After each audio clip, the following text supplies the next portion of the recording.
Hello and welcome everybody to another edition of Wednesday Night Fights Online Edition episode. The room has been disbanded. Sick. Episode 32. Already starting off strong with some technical difficulties, but nonetheless, always going to be an exciting time here with the BB tag action. Nonetheless, in spite of all of that, of course, but yeah, we have decent sized turnout again, 15 people, going to be a wonderful time, and of course quality, quantity in terms of matches. Looking forward to seeing everything that we have in store for tonight. But of course, before we get into all of that, there are some introductions that need to be made. First up is yours truly, Tio, bracket runner, host, and co-commentator this time for tonight's BB Tag bracket, Master Sheep. And with me here on the mic is someone who took a bit of a break last week, had to go back into the Gacha Hell Mines to, do the dailies, weeklies, etc., etc. But they dug themselves out and now come back here. Lon Lily, how you doing tonight, bud? I am doing a-okay. Ready to commentate some sick PS4 BB tag action. Yeah, back from the Gacha mines after the experience I had 2 weeks ago. It was I don't want to talk about it, but nonetheless, I'm more excited about this week too. We got a lot of familiar faces, and never mind.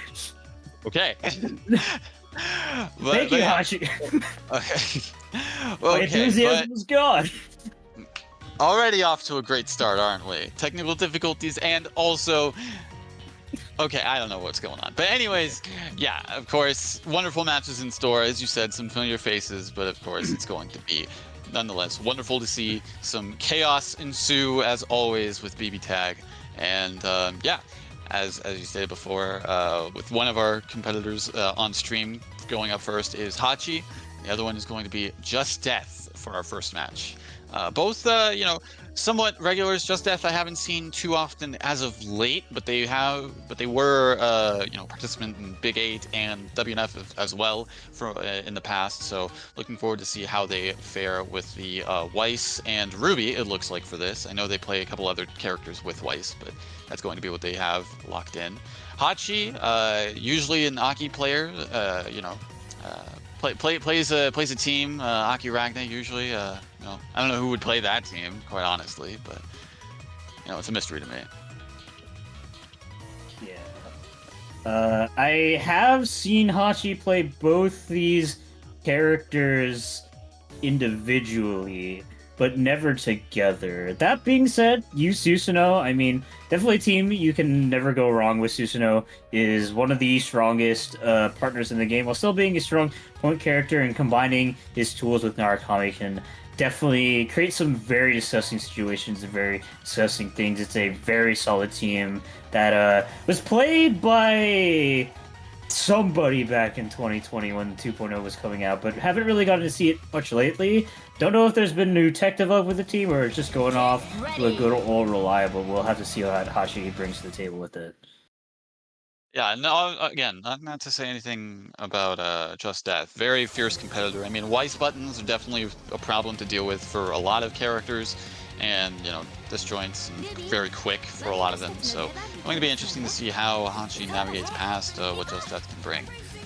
But yeah, looks like they're going to be letting intros rock for a little bit as soon as I say it, of course, and going right into it. Yeah, already starting off with the sandwich situation. The Susanoo somehow coming in during all of that, but they are coming straight back out. Yeah, going to be frame trapping, unfortunately, whiffing the combo there, but still keeping up all that persona pressure. Yep, and going to be, alright, catching Weiss, but Ruby getting out of there. But unfortunately, with the air-to-air from Narukami and the overhead, going to be doing a lot of damage. Yeah, unfortunately, the angle of the Weiss burst didn't allow for Hachi to punish, but nonetheless, returning the neutral, but using that 5A check in order to get this hit on the Susanoo. Yeah, got the land cancels, but don't got the burst base. Ooh, okay. Oh no, the DP. Fortunately, it was not Susanoo start, so it's not going to be as much damage as it could have been. Even though it was an assist, that's still 7k. Yes, he hit the counter, but Narukami not hitting any buttons there, but will be getting the sandwich. No conversion, just trying to get more sandwiches. in play. Yeah, unfortunate couple drop situations there for Just Death could have led into a good situation. We're going to be eating all this Persona pressure once more. Both of Just Death's characters are in one-touch situation, but good anti-air, going to be getting some good damage on the Narukami and corner positioning as well now. Yep, slowly equalizing those health totals, especially with this overhead here. Try to bait the burst.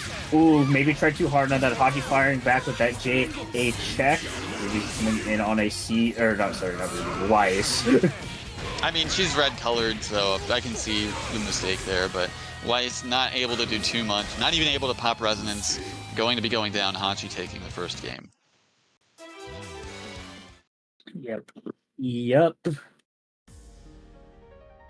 Definitely seeing Hachi play relatively comfortable with the team, all things considered. For something I haven't really seen him practice or play a lot before tournaments, and like, yeah, I just feel like on the surface level, both, well, not necessarily both, but like definitely Narukami in some senses can definitely give Weiss a little trouble. It's not awful because, you know, Weiss still has that 5A thing, but having access to a longer butting and better projectiles can definitely just inch out a lot of victories here. And we kind of saw that in terms of like the neutral interactions. It was definitely favoring more of Hachi, Just Death getting some good pot shots here and there, but unfortunately was not able to capitalize on them properly. Yeah, I think just a couple of those stabilizations here there could have definitely let Just Death maybe bring that to a closer game or even to victory. So hopefully not going to see a lot of drops there from Just Death, and they're going to be sticking with the team nonetheless. But yeah, going to move on to game 2. Yeah, I was going to say there was, you know, quite a bit of a pregnant pause there from Just Death, not going back in immediately, so probably taking some time to think about how they can change their approach. I was expecting a character swap with how long they were taking, but going to be going back to the Ruby with the Weiss, and I don't know. I feel like towards the middle, like unfortunately it was a little too late because both of their characters were in the red, but towards the middle they were starting to get some footing, especially with corner positioning. But yeah, a couple things, like especially like baiting the burst out, like tried a little too hard with that, so hopefully we can get things going. But Hachi not letting that happen. Yeah, getting that Narukami pressure in. It just says activating the CC, trying to get something here. Actually able to get the tick throw, but no full conversion. Hachi firing back after that situation, just going to be getting that corner position. And interestingly enough, actually, but it said it's been the assist gauge, but nonetheless, still going to be maintaining that pressure. Nice block on the overhead. Ooh. And didn't call the assist in time to keep it all safe. Unfortunately for oh, well, you know what? Never mind. I was going to say, unfortunately, Narukami falling out, but Hachi DPing blocked and is going to be losing Narukami for that as well. I didn't know he was coming in on that side. Yeah, and Just Death clearly not knowing either, but going to be eating this nice Susanoo damage. Going to be like 9k off 2A starter, by the way. Yeah. No, he needs it. You know, he's the god of destruction, right? I mean, you know. What kind of god would he not be if he didn't have the power to back it up? I mean, I suppose so, but yeah. Gonna be Ruby versus Susan. Definitely a matchup that Ruby wins in terms of the neutral game, just because he's so evasive. But the damage game, on the other hand, Hachi just needs a couple hits. Well, you mean one? Because it looks like it was just one. Hey, look. A combo is made up of a couple hits, so even if I'm wrong, I'm right. I mean, quite honestly, you could have just done 5 BB into super and it probably would have killed. It probably would have, yeah. But yeah. That's the crazy part about Susanoo. Just the damage he can dish out. It's definitely the character's, well, I don't know about main selling point, but it's definitely one of the biggest benefits that he has is just his absolute ginormous damage output, and, you know, the damage differential is only getting much worse as Just as to go swapping over to Ori. Definitely an interesting swap. Now, what do you think of this team as an Ori player yourself? Definitely one of Ori and Weiss's stronger teams as well. I just don't know if it's necessarily better than Ruby, just because of the whole matchup difference type of thing. Synergy-wise, definitely better, but in terms of like actual characters on screen, you're gonna work a lot harder.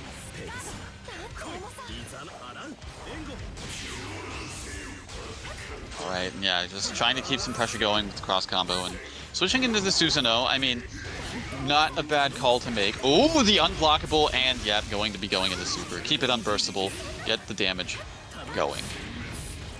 So far, Hachi's corner pressure has just been, yeah, Justeth hasn't been able to get out of it very well.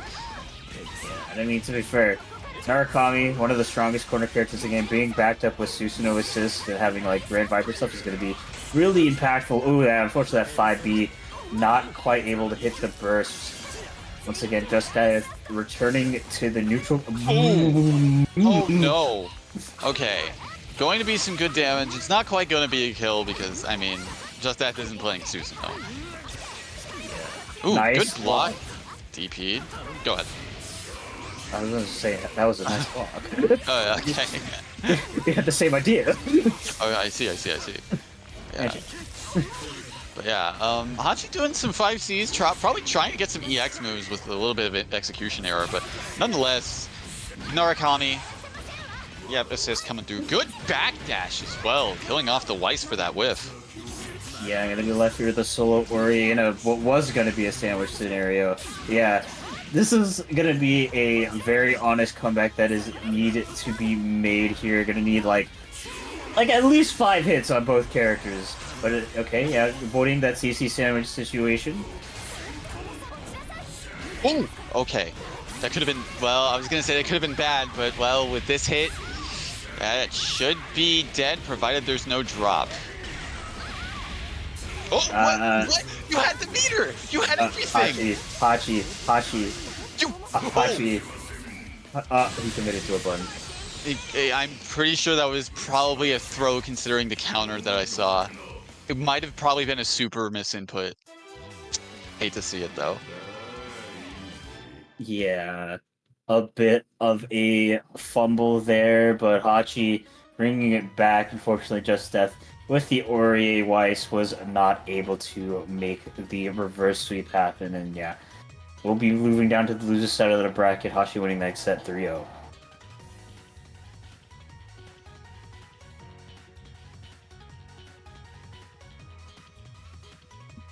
Oh,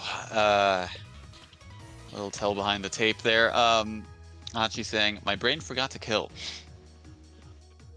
That's just a whole ass mood. Honestly, I can accept that. I can rock with that. No BM, just genuinely eye for gore skull emoji. It's like my brain went dead. I didn't know what to do. Dead asset boy. Oh, but yeah. All right. Well, with that, yep. Hachi moving on. Going to be fighting against Yofave Scrub for their next match, but that will be off stream. What will be on stream though will be Quick Jab versus Diddley. Yep. Diddley is a face that I'm surprised to see, all things considered, especially on the PS tag. A very rare character nowadays, but a not one to be underestimated. Plays that Rachel Ruby quite well, one of the few, but nonetheless very proficient Rachel players out there. Can be an absolute terror to have to fight. Going against Quick Pivot Jab, who is a Akihiko enthusiast. Plays a lot of various Akihiko teams. I don't know what they're going to be cooking for this matchup because I mean, you tell me as an Aki player. I can only imagine that it kind of sucks for him. But how do you feel about Aki versus Rachel? It's funny because it's like you know if you're ready for it, I mean, you know, you can probably do some weaving shenanigans and all that, but at the same time, it's like, if you're fighting a competent Rachel, they're not going to let you do that. It's suffering. It's not great. It's not a fun time. Of course, both of her supers can be called out with, you know, ducking and weaving, so if you can pull that off, then, you know, you're in for a big payday, but I mean, again, you're having to get in on a character like Rachel who can just fly all over the place, and Akihiko does not really like the air that much. Definitely understandable. Like, like at least from my perspective, like one of Akihiko's like bigger weaknesses is that his air game isn't the great. If I remember correctly, he has a shorter than normal jump too. Uh, can you verify that for me? Repeat that, please. Sorry. A shorter than normal jump. Yeah, that's kind of a holdover from what he had in Persona as well. He did have a shorter jump or lower jump arc than a lot of the cast. So, Yeah. I mean, kind of helped with some things, you know, instant overheads and the like. But at the same time, it's like, well, if you're fighting somebody who likes to take to the skies, not a fun time. Yeah, but it turns out we're not going to be having that. It's Quick Pivot Jab took out his favorite Serene Smile cosplay here. We're gonna have freaking Rachel mirrors. Probably in the top 10 most cursed mirrors in the game, if not just top 4. I don't know what to expect, because this is a complete pendulum shift from freaking Akihiko. Absolutely, but we're seeing Rachel mirrors, something you don't really see too often in this game. But yeah, looks like Diddley is, of course, making some work, making some headway. But quick jab. Seems like there's some unfamiliarity that we're seeing from this. Yeah. I mean, Rachel's just one of those characters where you gotta be, like, really proficient at her to maximize her usage, and picking her up as a side character, usually gonna be some growing pains, and I feel like we're seeing that here. I'm honestly surprised that Rachel lived through that cross raid, I'm not going to lie. Yeah. I thought she would have been dead. Very quick pivot jab is not complaining about that. Yeah, wall scene coming in, but going to be eating a lot of this cross combo for sure. Yeah, gets hit by the empty jump low. Not looking good for quick pivot jab. Not going to be losing Waldstein just yet, but really next interaction like that, and the Rachel's going down instead. Which honestly, considering probably the more familiar character, but at the same time, yeah. Look, Rachel against Rachel would still struggle to block Rachel on incoming, but like once that, like assuming that they did block that, it's just like when you turn to neutral, it's just like, what are you gonna do? Yeah. Yeah. It's not a fun time. It's not a fun time. But I feel like it's even worse for Wald because it's just like, you know, your grappler versus owner art matchup is never a fun time. And I think Quick Jab kind of realized that and switched to the Akihiko with the Susanoo. So we're seeing the God of Destruction once again. Yep. I mean, like, Susan not a particularly fond of fighting Rachel, but then again, there's like who does. But nonetheless, like, definitely has more tools to deal with her, just has that 6P in order to snipe, maybe use a sword super if they're being complacent. It's definitely a lot better than what Wald has. Yeah, I would say so, especially with that foray that he's got in scramble situations, especially. But it's just, yep, just having to navigate past these assists, the pressure. And, oh no! Oh, okay. If Quick Jab was ready for that, that would have hurt for Ruby at the very least. Yeah, the 6P is going to be putting up a wall a little bit there off to get that punish. Rachel coming in and swinging a miss there for Diddley, and going to be probably losing the Rachel off there. Yeah, activate the CC, yep. Cash on the super, get her out of there. I mean, nonetheless, Rachel is a problem character, but Ruby is still there. Ruby being Ruby, so gotta deal with her. Not ready for the tick throw, and not ready for the conversion afterwards, unfortunately. Yeah. Ooh! Good, actually, good good presence. I was looking for the word to know when to stop and calling out the Mazio-Dine. I'm getting everything confused. Take over for me. Jesus. It is A-okay, the Ruby... Well, it's not A-okay for Pivot Jab, as the Ruby has been kind of on a tear on both of Quick Pivot Jab's characters. Going to be popping the resonance now, while Diddley still has that level 4 resonance on deck. Ooh, blocked the overhead, got the punish, but was not able to convert off it. Not blocking the tick throw either. I think Aki might be a little bit too of a chunky boy to do this, unless she gets the car cancel on this, which is not going to happen. Oh boy, wait a second. If you've got this, 2? Yeah, no, he's got this. She's dead. Oh my god. I was gonna say if Quick Jab does it right and does like the amount of hits necessary while also keeping her low enough, yeah, no, she's dead. Yep. Because you gotta understand, even though that was B-Rekka's starter, that was still in Cyclone. That hurts. That hurts a lot. Just very much proving that just because Akihiko's down does not mean he is out. Man's a boxer for a reason. Yep. You know, his fists are aching for some action, man. It's crazy. And I mean, what was equally crazy was that almost Solar Ruby comeback is just like pretty much every character that is on both teams are very competent solo.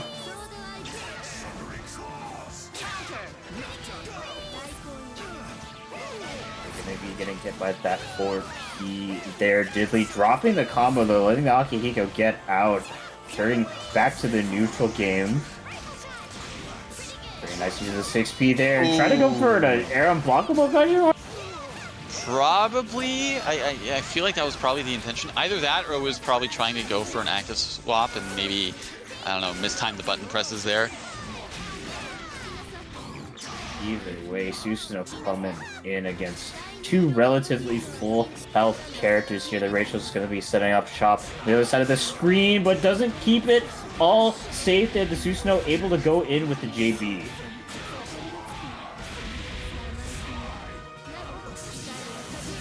Ooh, okay, good presence of mind to know when to block. Unfortunately, that move gotta be a little quicker on the draw.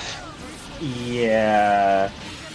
I mean, I understand not going for a bit of a faster move there because he wanted to kill off the Rachel because she is definitely the must-kill target, but yeah, a bit of a costly mistake. They're going to be allowing Diddley to get more pressure and gets the Rachel in as well. Going to be setting up the farm animals too, but nice blocks.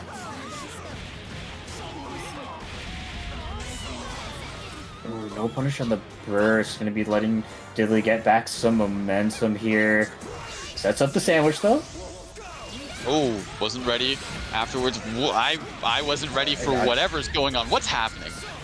I don't think I'm ready to know what's going on the screen right here, but quick pivot jab going to be going in with a throw. Solo level 4 Resonance Rachel coming in, but not going to be able to play here as the DP is baited and Hachi taking the second game. Up 2-1, and yeah, I don't know what was going on in all of those scrambles that Quick Jab had, but I mean, the characters that he plays, honestly, yeah, those are two characters you don't want to get in a scrap with because it's just like anything that they are able to convert off of is going to hurt no matter the situation. Yeah. And I mean, like, Rachel and Ruby can definitely be very good, like scramble situation characters just because, like, well, Rachel's got a bunch of projectiles and Ruby's got, like, big and fast buttons, but, yeah, in terms of the risk-reward game, it's 100% in quick pivot jab's favor, so... Move on to the next game, but we're going to be starting off with a little bit of a happy birthday. Alright, so far got the kind of start that Diddley needs. Sitting pretty on life. Has the corner pressure with the CC as well coming in. Oh, not able to block that double overhead there. Oh! And yeah, that move is really weird sometimes. Like, it can absorb a hit from a burst, but sometimes it just doesn't punish them. Guard point moment. Nonetheless, yeah, Diddley really firing back in this game, not letting Quick Pivot get any sort of momentum started. He's not dead yet. Once again! Ruby 4P. It's been a while since I've seen a Ruby 4P moment, but that's fun if I've ever seen it. Pivotal drop. Hopefully it doesn't prove to be fatal, but Akihiko... I keep wanting to say things and nobody's killing. Everything is a reset. Nice block on that Sam situation. Another thing a lot of people are aware of. Ooh, oh no, cross combo ended, so wasn't able to get the conversion after that. But the overhead, gonna do it. I was worried I called it too soon somehow, but Look, with Italy how tying it up 2-0, or 2-2. with how close everything has been and how many drops Italy has had, I don't blame you. I mean, with how many drops have been going on in this set alone? Yeah. And with freaking Rachel, like, this is just a thing that I've learned from watching Serene Smile while people play. That, like, with Rachel, even if you drop your combos, it's like, it's just another mix. I mean, yeah, it's just like, you know, you drop it, but you still have either bats on you, you still have her in the process of pressing a button on you, like meaty, and so it's just kind of like, what do I do here? I may not be taking any more damage, but I have to hold whatever this is at this point. Yeah. It's just like, even if they make a mistake, it's so hard to capitalize on it a lot of the time. All right, but Diddley, yeah, going to be getting a start here. Not a lot of damage, but still getting their foot in the door and putting the quick jab in the corner and blocking the burst. Going to be getting a very good start. That's what I would say. So about that good start, yeah. Unfortunately, couldn't quite keep it all burst safe and just opted for a DP ender, which didn't give him the best Oki. And this is the third time that it's just not hit. I just really don't think it hits that much. I mean, it absorbs the hit. I've only rarely seen it actually hit the burst. Nonetheless, Akihiko not going to die here just yet, but with all of these resets. It's just like, even if they don't believe in the first mix, they got like 13 others. It's just like, you can keep going. And there comes George. The ever-present threat. Yeah, Actually, very smart. Very smart from Diddley, actually, there. ooh, gets hit by the 6P, yeah. Hit duck duty it as a certain Poke-Do would say. Oh, no. Bad burst from Diddley. I mean, once again, it's both the quick jabs characters in a one-touch situation, essentially, against Ruby. But Ruby's also in a one-touch situation. This is dead. This is dead. Just go into super. Yeah, it's dead. Oh. Welcome to Akihiko Sonata. You make one mistake. It wasn't even a good starter. That was like 13k Diddley going down to quick pivot jab. And yeah, that was a very close set. Just, yeah, no, like as I was gonna say, like literally the moment it happened, or the moment I was saying it happened, I was like, yeah, Ruby's still at one touch situation. Almost doesn't matter who's still in point for a quick jab, and as evidenced right there. Yep, and very conveniently, I think I gotta go. No, I actually gotta go grab something, but yeah, Ryazo versus no, why don't I have the bracket up? Who is this from? I don't know. Yeah, but just in case you guys don't know, you can type in exclamation point bracket to pull up the live bracket, see how the tournament is going.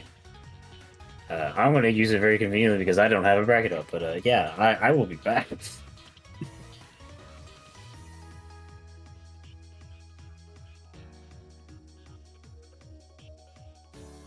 All right, but yes, we will be having Ryazo versus SSJ3 Enderman. Just the visual image that I have in my mind from that name still gets a chuckle out of me. But yes, that is a very powerful name. But yeah, going to be going up against each other. It looks like, yeah, Enderman's going to be going with the Kurogane S, and Ryazo with the 9 Yumi team. So going to be interesting to see how things play out. Just getting bracket in order real quick, having to update a couple things here and there. All right, and I would say, yeah, they are good to go. Just let them know.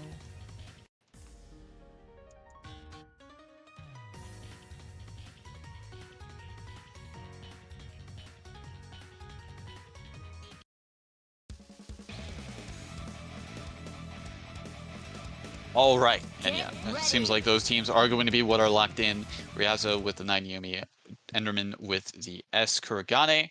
Ryazo has been putting in some work with this team as of late, made pretty good showings at Big 8 and also here at WNF before. Going to be interesting to see how SSJ3 Enderman goes against that. Not quite a regular here, but definitely does enter Big 8 as well over there. So going to see how things play out. But yeah, Enderman kind of getting a little bit of a start in round start, but unfortunately taking a hit and going to be pushed to the corner by Ryazo and having to deal with the pressure. Eats the 5C. Ryazo getting some momentum. Oh yeah, gets the overhead as well. Not quite burst safe. I would have expected her to be able to block there, but trying to go with the Phantom Pain, call out an air option, but the assist from Yumi going to be calling that out. And once again, stuck in the corner, having to hold this, unfortunately. And not looking good for Enderman currently. No unblockable setups from the 9, but I mean, there is the fuzzy setup right there. Going to be calling out the burst, just Ryazo has Enderman's number, it seems. Warcry. This is very true, and she's dead. Just barely getting enough damage on to be able to spend the extra meter to activate the timer, and got a conversion after that too with the fairy. Ryazo taking a very convincing game 1. Enderman not really able to play much after that round start.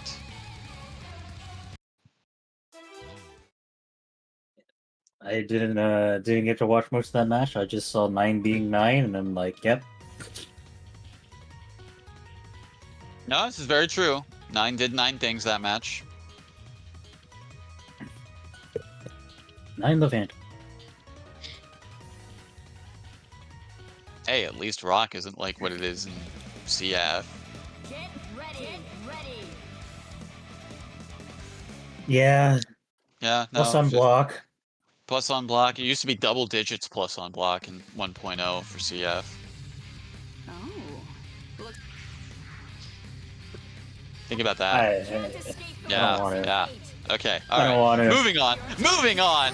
Game 2. Once again, Enderman trying to get some kind of pressure going, but unfortunately, Ryazo not giving them a chance. Going for the grab, and once again, we're in the corner. Yep, unblockable setup.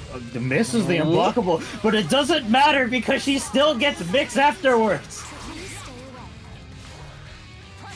Her character. So far, Enderman getting like some pokes here and there, but nothing substantial really. It's just like 1 or 2 hits, maybe. Oh! All right, gets a start with the Phantom Pain and going to be getting some good damage. Hopefully building some well. I was gonna say hopefully building some momentum, but whiffs the DP. Ender going to be eating. He just didn't block low. I guess, I don't know. Probably with the mentality of it's an unblockable. I might as well take the worst starter. Yeah, and the overhead as well. She's dead. She should have been dead. I don't know what happened there. Yeah, still has the clock up. Trying to call something out with the clock activation. Just going to be setting up another one. Yeah. Enderman going to just be playing full screen. Just going to try to find just a opportunity to get the clock off him, but it doesn't look like it's... Clock, it's activating. Okay. Yeah. I was gonna say I was hoping they didn't push a button. All right. Well, they hit the 9, so was able to get something going. Kill her, please get her out of my screen. Barely able to kill her just before the burst was able to be active. Not quite able to convert off the air hit though. But Ryazo does have resonance, and now it is. I was gonna say literally anything that hits S is going to kill her, and sure enough. Yeah, just gonna be taking another W there. So, for the most part, well, you know, besides the part where he died, like, I think Enderman has the right idea on how to approach the matchup. Just try to be aggressive, be in their face. One of the few downsides that 9 has is that her close range game can be a little slow, and her DP is awful, thank God. So playing more aggressively and trying to take as much space as you possibly can is definitely the right way you want to play, which is, easier said than done because it's 9. But definitely the type of playstyle you want.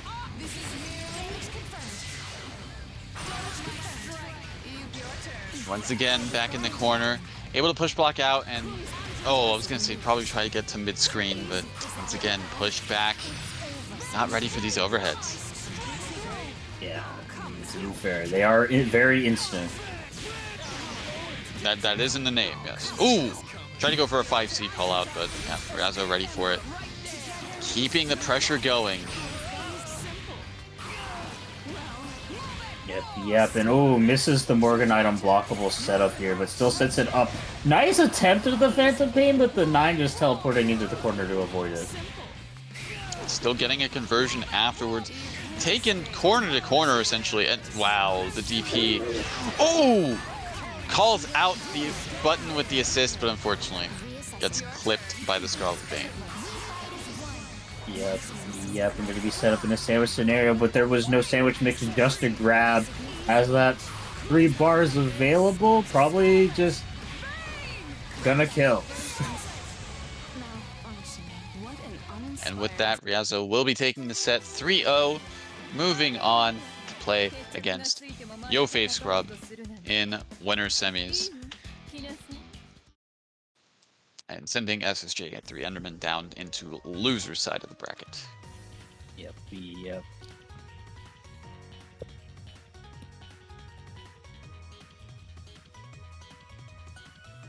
But yeah, no, that's just like something that if you haven't played too much of 9, then it's going to be rough going, especially if not ready for the setups in the corner. I mean, who is ready for the setups in the corner, honestly? She can do whatever she wants. Yeah, look, you can have 500 hours of playing against 9, and unless you play one of her, like, strict counter characters, which is, like, what, like Ruby or Mitsuru, not fun! Even regardless, like, her offensive pressure is stupid, her neutral is stupid, the only thing not bad about that character is her defense. So pretty much, like, yeah, it always feels like a losing battle fighting against 9. It's just how she is. It's not fun. It's not fun for, the person fighting against her. Even if it's a mirror match, quite honestly. I don't think it's fun for either of them. Yeah, I could tell watching that mirror 2 weeks ago. We don't talk about what happened 2 weeks ago. What happened 2 weeks ago? Exactly my point. Anyways, moving on from that. We, unfortunately, will be having a 9 on screen once again, though. For you. Like, unfortunately for you.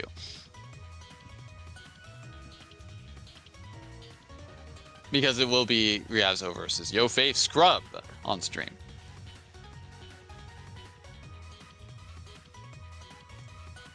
Sorry, my brother came in to tell me something. Who am I? Oh, you actually didn't hear me. Yeah, Riazo and Yofei Scrub. So we're going to be seeing another 9 again. I'm so excited about that. I can tell. Yeah. Yep. Mm-hmm. But yeah, I'm not sure what team Scrub decided to play this week.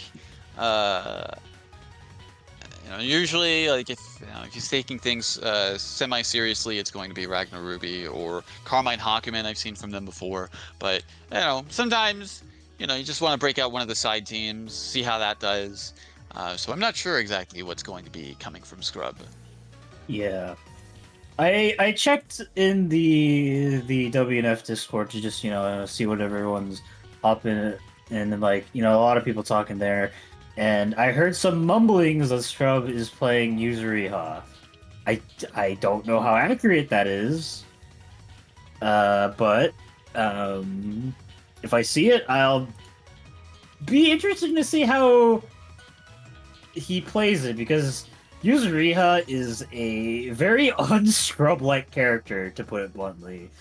Very much a character that requires like a lot of patience, a lot of full screen games, where a Scrub is definitely the type of player that tries to be aggressive, really play to his advantage states very well, and kind of mix you, or not necessarily mix you, but like definitely.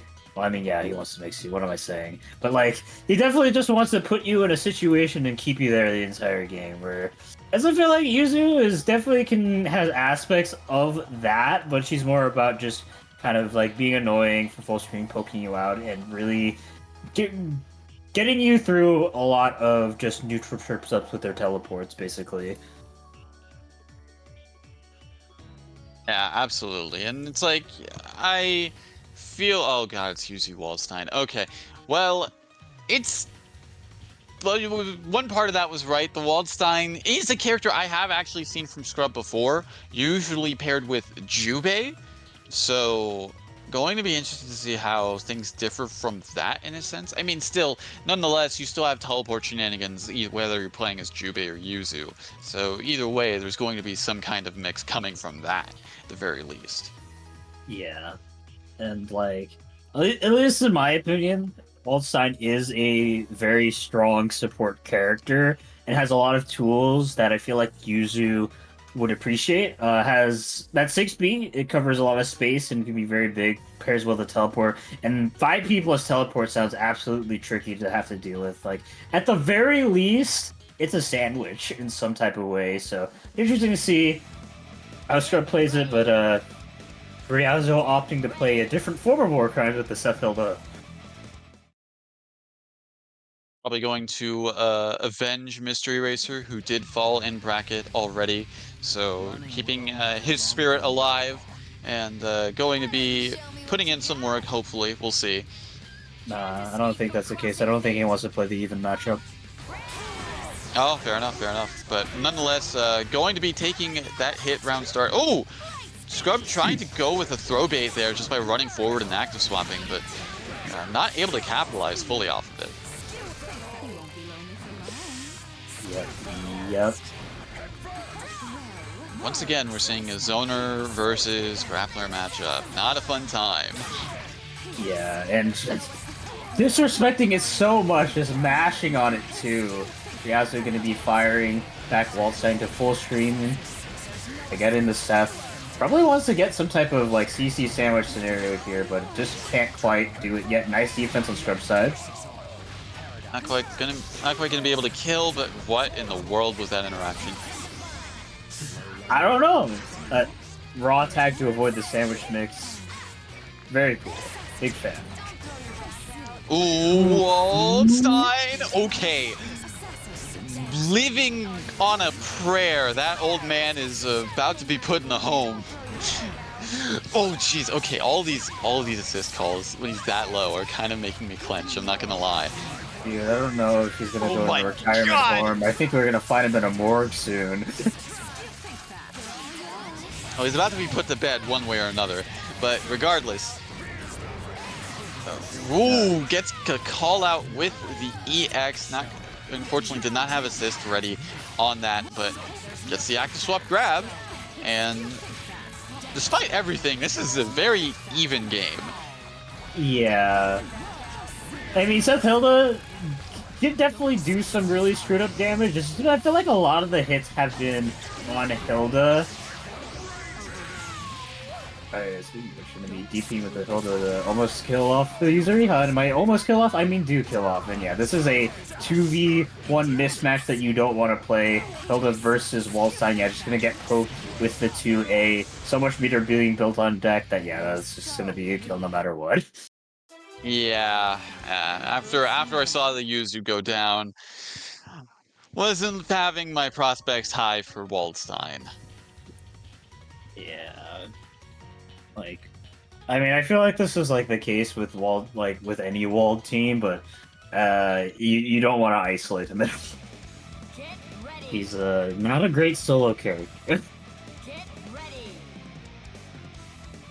But like, it's the doubly so against Zelda is just like, no. Like even if like Strub has more experience on Wald compared to Yuzu, it's just like, don't let her die. I will show you no mercy. I'll show you what Iaido's all Yeah. about. Yeah. Can't escape from crossing fate. I don't know what else to say to that, really. I mean, you hit the nail on the head, but going into... What in the world has happened? That was like the slickest backdash I've ever seen. What the hell? Well, going to be getting the active swap command grab. Getting a decent corner combo out of it, too. Fortunate drop, but nonetheless, gets caught by the active swap. I mean, yeah, blocking that's going to be rough.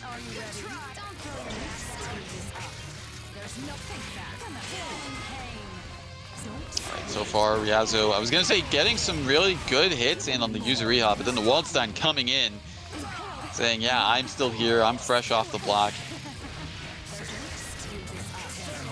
And so far, keeping the pressure going, push blocks into a sandwich, which I wasn't expecting. And Scrub, yeah, trying to... Fortunately, not getting much out of the CC. Fortunate there, but ooh, good spacing there with the 5 air. I was gonna be getting good chunk of damage. Not quite dead Yuzu, but the sandwich mix will kill her off, hitting the Wallstein. Not quite killing the Wallstein just yet, but a nice match from Star gonna be allowing her to get a little bit of damage. Interesting 2A there. Oh, well. Gets the bit of the whiffed air command grab into DP. You know what? I respect. Oh, God, he tried to go for it. Oh, wait. Wait, yo, kill her. Get her out of here. Send her back to Yuri. Yuri 2's coming out. Send her back there. Get her out of this game.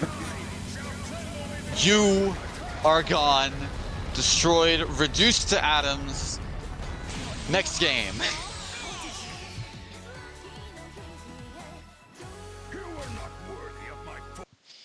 Not worthy of your full power. Waldstein, what are you talking about? What was that then? Yeah,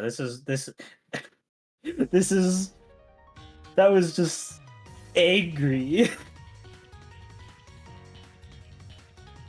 And honestly deserved. If you look, I ain't gonna sugarcoat it, bro. If you get astraled by Waldstein while playing a grappler, or while you're playing a zoner, you deserve the hell out of that. Just don't let the grappler get in. I don't know what to say. Not only like Waldstein's one of the hardest characters to get an astral with because he can't move, like much less on Hilda is like nah, cheap. Give him the set. I can't do that because it's not how we operate here. But I mean, I can give him the game. That's what he got. I mean, you know what? Fair enough. You can give him the set in your heart, even if it doesn't legally count. Look, we don't operate off of any additional rules besides a standard tournament bracket. If you want things involving Astrals, you go over to Big 8, hosted by our very own wonderful streamer, Don Khan, and crew over at ICU Hater on Twitch. What a segue. But going into this next match, Ryazo going to be switching to the... Did I see Neo Yosuke? Neo Yosuke, what true care ass looking team is this? Does True Care play Yosuke? I don't think he plays Yosuke. Okay, but he plays Neo. Okay. Why are you saying that then for True Care? Because, do you know how many teams? Literally just because of Neo? Come on, man. Do you know how many teams freaking True Care swaps off what he feels like? Yeah, but not all of them involve Neo. Yeah, but a lot of them do. Nonetheless, Ryazo's Neo not really putting in as much work as he... Oh god, that was a very short happy birthday, but nonetheless, calls out the counter. She's dead. That was quick. Yeah, get her out. Don't let the ice cream go quick. Not a fan of Neapolitan. I mean, I like the ice cream. Character? Debatable. But in any case, yeah, Ryazo tried to DP their way out of the sandwich, and unfortunately, Scrub calling it out. Going to be getting damage, and... Ooh, I respect the attempt. Yeah, definitely could have been a kill situation there, but I guess just gonna kill off a little bit later here as Yo-Face Scrub is taking the third game. Under my All right, up 2-1 in the set currently. Is Riazzo gonna switch to the 9 at any point? I mean, Waldstein's on the screen. You know, it's the fabled 5-5 matchup. The fabled even matchup. He's been fearing the so-called even matchup, even though this is definitely like a straight up like 9-1. I don't know what most 9. Get it? 9. 9-1. Get it? Because I'm trying to add more layers to the joke. Okay. Looks like you might be more fun than I thought. Look, man. Sure, I've got time to play with you. Can't escape the Anyways, game 4. You brought up the 9 joke. Why can't I have the 9-1 joke? No. I'm not saying it's bad. Just this is the state that we're in. This is the state we're in. Okay, fair enough, I suppose. I'm not saying it was a well, it was a bad joke, but I'm not saying that, you know, it was anyways, let's just get to the match. Riazzo currently putting in some work. Yuzuriha looking very well dead now. Very dead. The fabled 5-5 matchup coming into play, folks. You're seeing it right here, right now, live. Yeah. What does Waldstein do here? You'll find out. Absolutely nothing. Don't worry, guys, it's even. Look at how even it is when he gets his ass absolutely blasted into oblivion.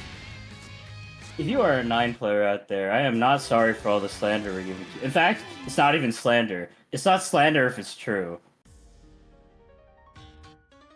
You absolutely deserve to be made fun of. What the hell are you guys thinking this matchup is even? How do you unironically think this?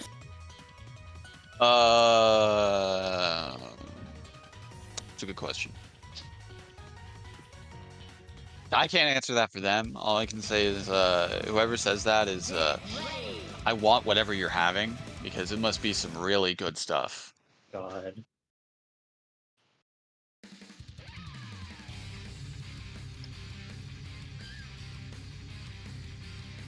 Well, regardless, Scrub is gonna stick through it. Like, I mean, look, if it's such an even matchup, you gotta prove it. Can't escape from crossing fate. Fight!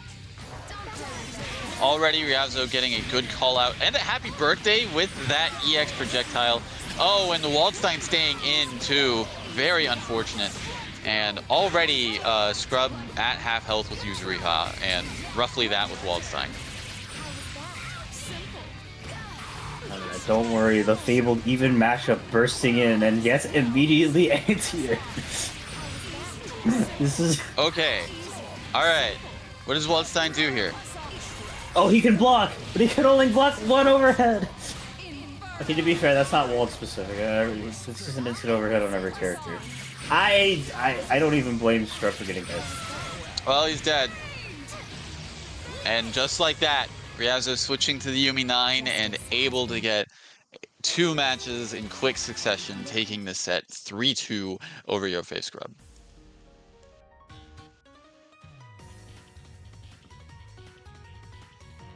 Alright, so Cheap, we've discussed giving a set to somebody. May I present this evidence to say that Scrub needs to move on? No. God, This is not how it works. This is not how we do things.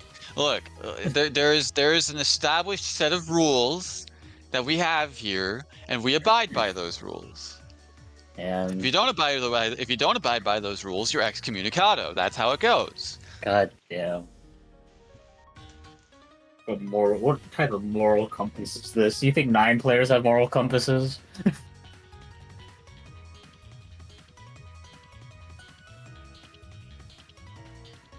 Look, Yeah. I don't Yeah. care about moral compasses or anything like that. I just care that people follow the rules. That's all I ask.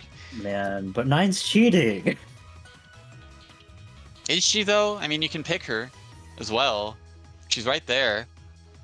No, I can't pick her. That's Okay, not well, true. okay. Well, You know, if you don't want to pick her, then that's your prerogative. But don't complain when someone else picks her. It's not a matter of picking. There's a lawsuit filed against me that if I pick 9 the Phantom, I will be sent to jail. I'm not going to question the stipulations on why that is, but you know what? You got that. You got that. Yes. But yeah, Scrubs sent to the Gulag, that is the loser side of the bracket, will be playing later on because we are currently in top 8 winner side matches. And up next for that, to move on to winners finals, will be this match against Sonokun and Serene Smile. Yep.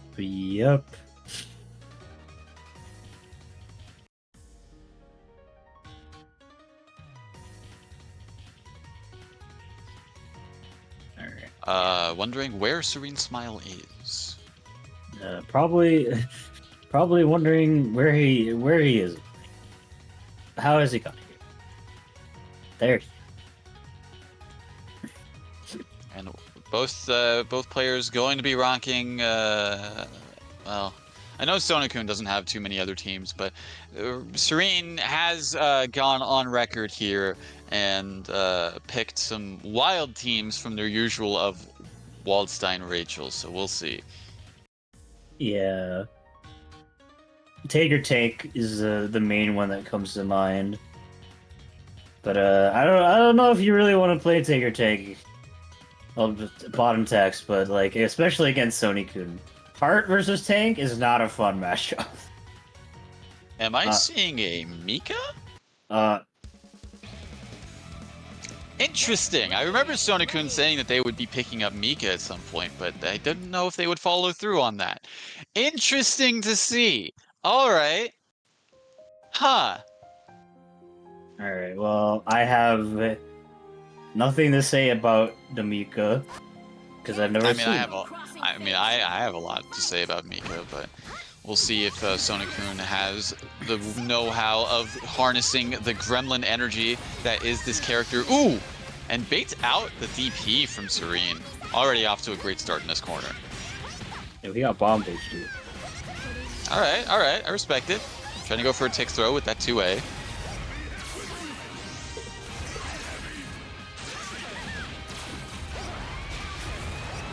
There's a lot of things happening. Unfortunately, Tager's assist not quick enough to do anything to Mika. Yeah, both characters are taking quite a bit of damage. Let's say firing back a little bit there, but just sending him back to full screen. Maybe trying to get zone out with this S. Very nice DP there, able to get a little bit more damage.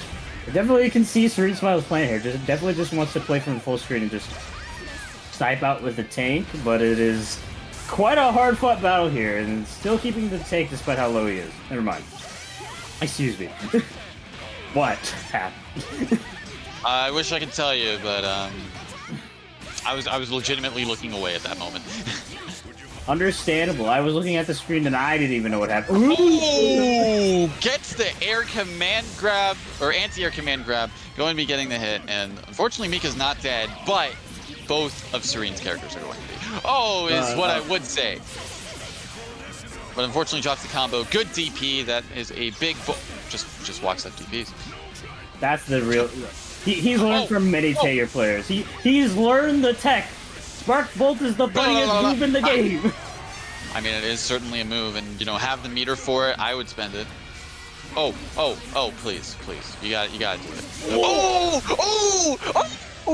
The double Spark Bolt into the 2A, and going to be getting the kill on S.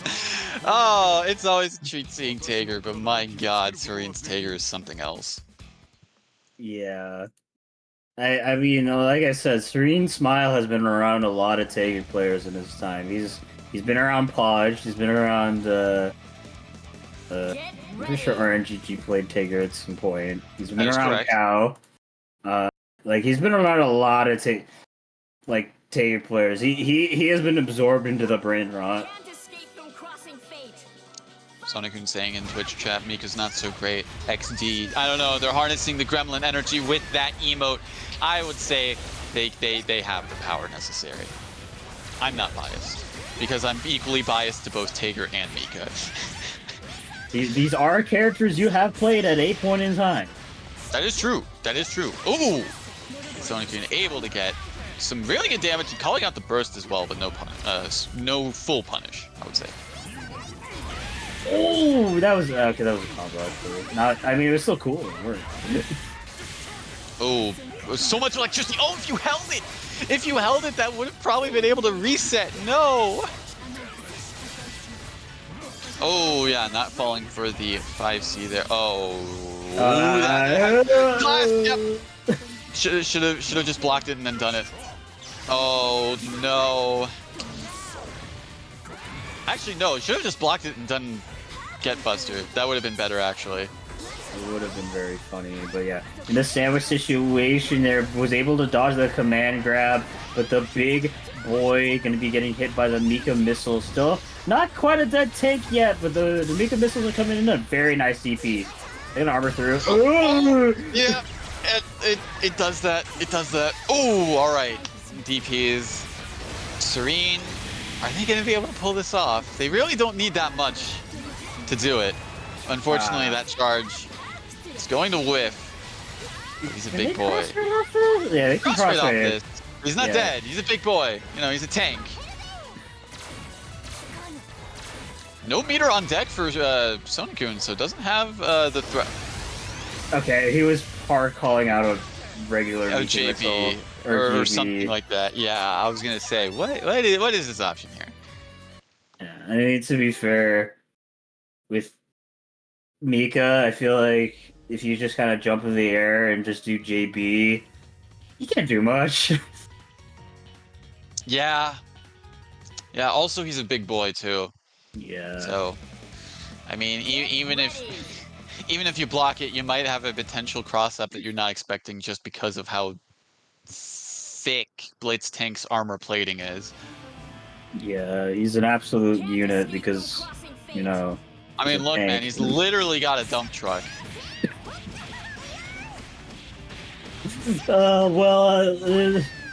Regardless of discussing and Mika's getting a lot of handfuls of it, let me tell you. Oh, God. This is not the pathway I was expecting. I didn't think we start talking about tank cake today. So funny when you word it like that. But in any case, oh, Serene able to get some pressure. 5 BB blocks, very punishable on block. All right, and Sonokun taking Serene corner to corner. DP's out of the situation. You are dead. You should have been dead. Why didn't you just super? Wait, no, he's channeling the power of Podge, not doing a full combo. This is oh wow, okay. I was worried with that JA hit. But yeah, with this 3k damage, no, it's dead. Yeah, even for a big 20k boy like Tank, still gonna be going down. Left with the boy, the solo Tager, the man, the myth, the legend. Oh, as soon as I saw the run up, if it was me, I would have just done it. I would have just done the command grab. Super, do it! Oh, yo, the shimmy, the footsies. This is the full screen shimmy. I mean, it's legit. It's legit from Tager though. Do it! Oh. He is the storm that is approaching. I don't know if he's provoking any black clouds because it looks like those guys are clearing up with Mika here. Yeah, he's about to be isolated from his life. Okay, that wedge catapult going through the charge JB was hilarious. I'm not going to lie. Oh, punish. Oh, he's making it happen. Oh no, he's not. It literally just poked his hands right into the fire. Unfortunately, was not wearing any mitts and burned himself somehow with those metal gauntlets. I don't know. I mean, don't think too much about it. I mean, metal is pretty heat conductive, at least most metals. That is true, and I would have to say probably Kokonoi would have some pain receptors on those hands as well. Yeah, you Like, know. like she installed them for Tager and all that. I mean, pain's important Crossing fate. to have. Fight. Yeah. Regardless, Speaking I of can tell pain. you who is. Yeah, I was gonna say who's feeling pain right now. Not Tager. Oh, What did that hit? That was A version. I can't believe it. probably because Mika extended her hand out just a little bit. My gosh, you went in for the Air. handshake. Do it in the air. Oh, I was gonna say do it in the air. Come on. I haven't seen a get B yet. He's saving it for the prime opportunity. Or just not going to be able to use it at all, is what I'm seeing. Ooh, yeah, the 4AA is a low. You have to keep that in mind. He does kind of do a little kick with his feet. Unfortunately, not going to be connecting with the DP and corner positioning for Zonekun. Yeah, gonna be cashing out the C here, get a nice chunk of damage. Half of Taker's life, I'm pretty sure. Yeah, just a little over. Ooh. Oh, did it a little too early. Yeah, committed to a button there. Do it! Just do it! No, No! he's dead! Well, hopefully not the last chance for Serene Smile to get the funny grab, as he's gonna need to make another solo tank. What side? Okay, so the air hit actually knocked him back down at the ground and auto tagged. Oh, good lord. The raw tag. And unfortunately, the charge forward not going far enough. Wow. Yo, the confirm zone? Very much confident in that. You're dead. Oh, wait, no, you're not dead. You're Taker. Or not, you're Tank. Tank, Might have Taker, killed. not... Yeah. Might have killed off the counter hit. Oh, yeah, just so very good using the delayed assist there for Sonic. He was able to beat at the DP. And unfortunately, we will not be getting to see the funny Taker mix as Sony-kun going to be taking it 3-1 over Serene Smile. On one hand, I'm sad we didn't see any Tager command grab, super command grab shenanigans. On the other hand, good stuff to Sonic-kun. I would say the Mika it's getting there. It's getting there. Yeah. He needs a little bit more time than the L.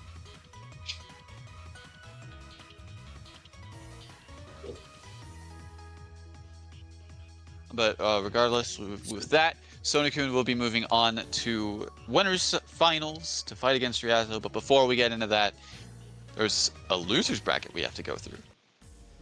Yeah, looking like with that match settled, our top 8 for the night will be settled down. Well, actually, you still need to see who wins between quick pivot jab and HBK now. Oh no, I just figured out. Quick jab won that. All right, well, my statement stands true. On the loser side of the bracket, we got Yosuro, quick pivot jab, and Yo face rub on the top side. And then we'll be having Diddly, Hachi, and Serene Smile on the bottom side of the bracket to see who can claw their way back up from the abyss and potentially get a shot at that grand finals position. All right, and it looks like Hachi's going to be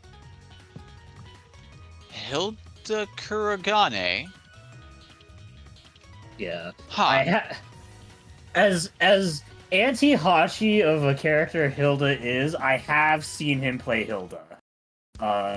It was a long time ago, and I'm almost certain it was just trying to be Atkins cosplay, but nonetheless, Hilda definitely one of the strongest characters in the game currently, so not a bad character to pick up, and pairing it with the Kuragane. Can only imagine that he enjoys having all of those speed control assists that Hilda has, and yeah, I don't know. I don't know how this team plays, but we'll see how it goes. Already the 4P coming into... Oh, okay. Try to go for an Aaron blockable setup with that, but I mean, already we're seeing how this team works. Kuragane 4P. Ah, yes. Every Kuragane's player's favorite button. Either that or Divine Smash. I'm partial to Phantom Pain, quite honestly. I mean, fair enough. Kuragane's got a nice set of funny moves, but a nice push block out, but the Rachel is still coming in. Hasn't got an opportunity to get back this Kuragane out, but a nice I forget what the hell that is called. Slash guy. There we go. Flash guy, yeah. I think they're going to be taking a bit of hurting there off that drop combo. Really activating the CC. What's your defense like? Very nice so far. We're still in the mix. Super's out of the situation, but Diddley supering right back. And going to be killing off to Kuragane, yeah, because Hachi called in the assist, didn't have a chance to burst. So all up to solo Hilda. I mean, it is a character, but not going to be one we see for very long.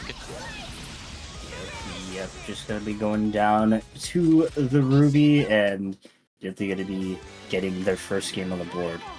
あなたは武器を使わないの？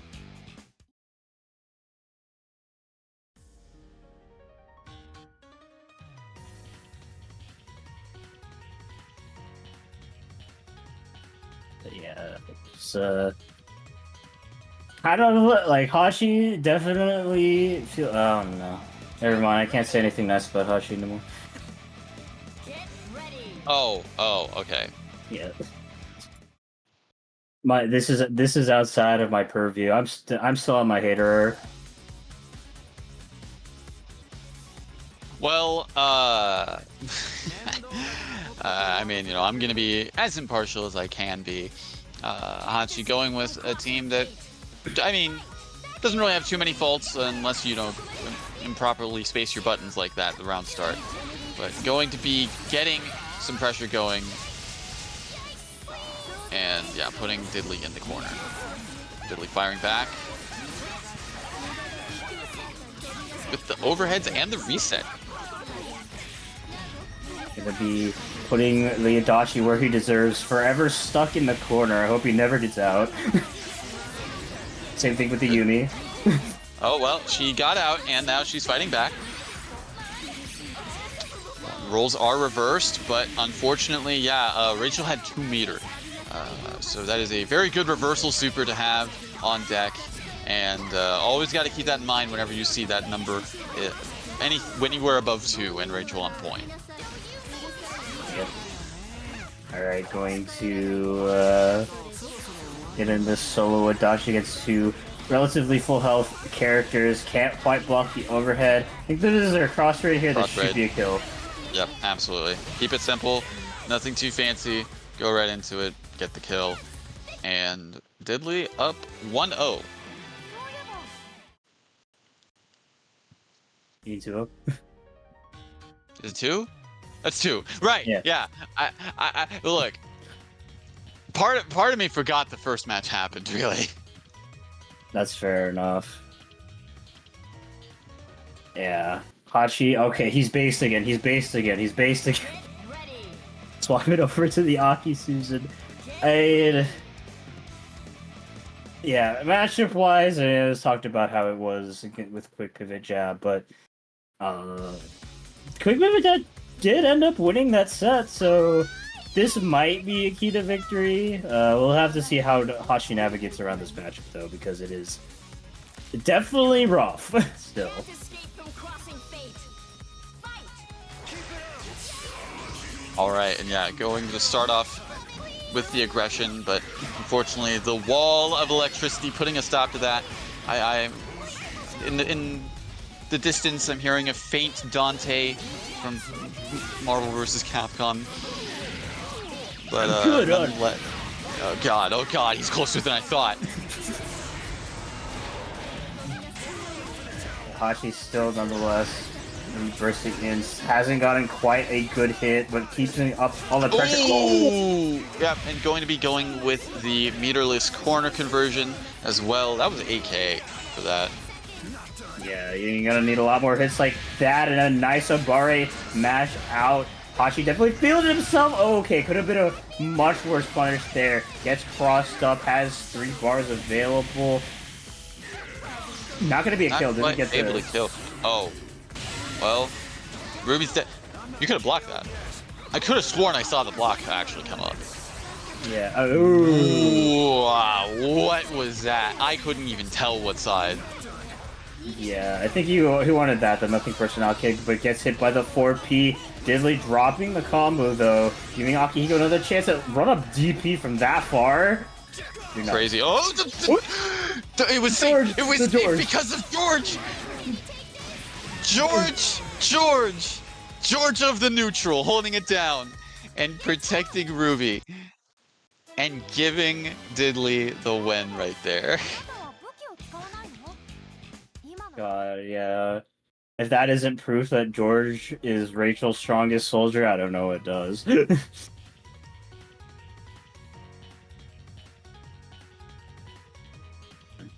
A bit of an unfortunate run there for Hashi. Definitely kind of swapped between a lot of teams to find what stick, but I think it was a bit too late by the end there, and it was looking like okay, like for the most part, like fine. It's just I don't know if he was ready to make the 3 over his soup with that. Yeah, it's unfortunately it'd be like that, but Diddley going to be moving on to face off against Serene, Smile. That will be coming up soon, but before that, we go on the other side of that losers set of matches, and going to be having Yosuro versus Quick Jab up next. Yep. Also, I just realized we have set up a Rachel mirror.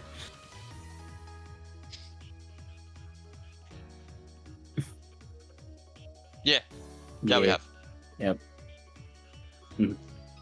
Just wanted to let you know. But nonetheless, the Aki party doesn't stop us. It'll be Yosuro versus Quick Pivot Jab here. See who gets to fight Yo Fave Scrub up next. Yeah, Yosuro is player I actually haven't seen all night. Actually got sent to the losers bracket by Serene. So gonna be playing that Adachi Narukami as always, it looks like. We'll see. We'll see. Nonetheless, they are good to go. And yeah, Quick Jab. It's almost all Persona characters, and one Angry God there in the bottom left corner.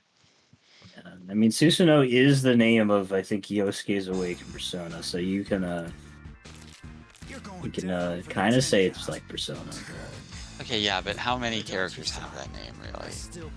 Those two. I know SMT has other things like that or something. So, regardless, I can see where you're going though.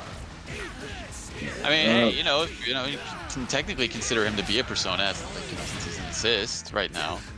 That's true. Does that mean every character is? You know what? This is a pathway I don't want to think about. This is going into a direction that we don't want to think about too much. So let's go and think about the match currently. Yosuro holding down the neutral with EX, Zio, and the Adachi assist in the back as well. But currently put in the corner. Is what I just said, and now that changed to a commentator's curse again. Are you sure? He's in the corner. He is in the corner, but now he's not in the corner. He's putting Quick Jab in the corner. Yeah, we're going corner to corner here. This is some ghost to ghost stuff. Oh, okay, yeah. Back in the corner. Ooh, very nice. Good block. Good block with all that. I'd say go into super if you can. Kill off the character. I'm surprised there was no burst that quickly. I think Yosuro underestimated how much damage Akihiko does, which I can only say is that's your fault, buddy. I was gonna say, what the heck was that? Personas. This is true. Did hit the Persona. Oh, good anti-air, but unfortunately gets stuffed out by the JA. Yep, gonna be getting a little bit of chip here and there. Yeah, I mean, all things considered, gonna be putting Akihiko in the grave and gonna leave in the solo Susanoo. All right, try to go for a grab on the Resonance Wake Up. He's not dead. It's gonna hurt. It's not dead. That wasn't an optimal starter. If it was an optimal starter, that would be at least 12k. Yeah, it's just gonna be a measly 9.7, and Yosro doing his favorite thing in the world, not blocking. Gets hit, dies. That's how it tends to go against Susanoo. You're dead. That's good, amen. Yeah.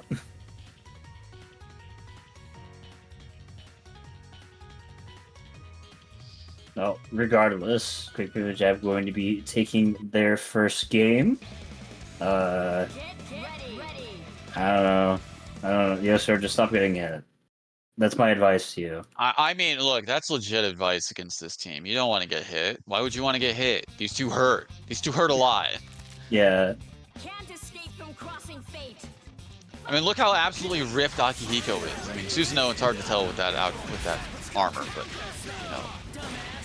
you know, dude's been putting in the work. How ripped is Terran? Oh, no, not very at all. Okay.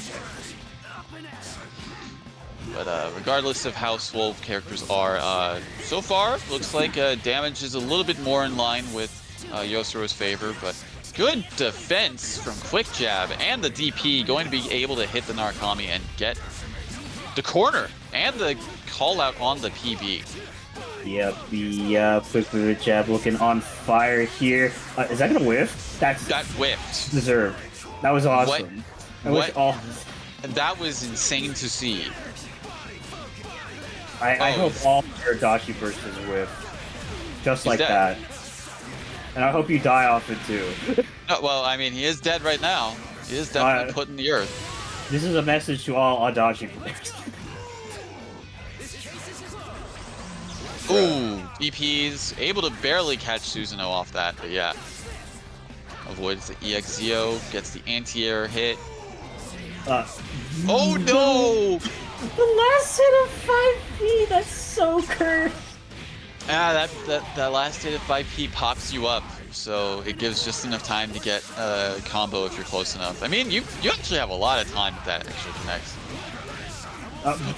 When? How did you get reset by that? That wasn't even a counter hit. He just didn't block. The slowest reset known to man. Did he think he was gonna hit cross though?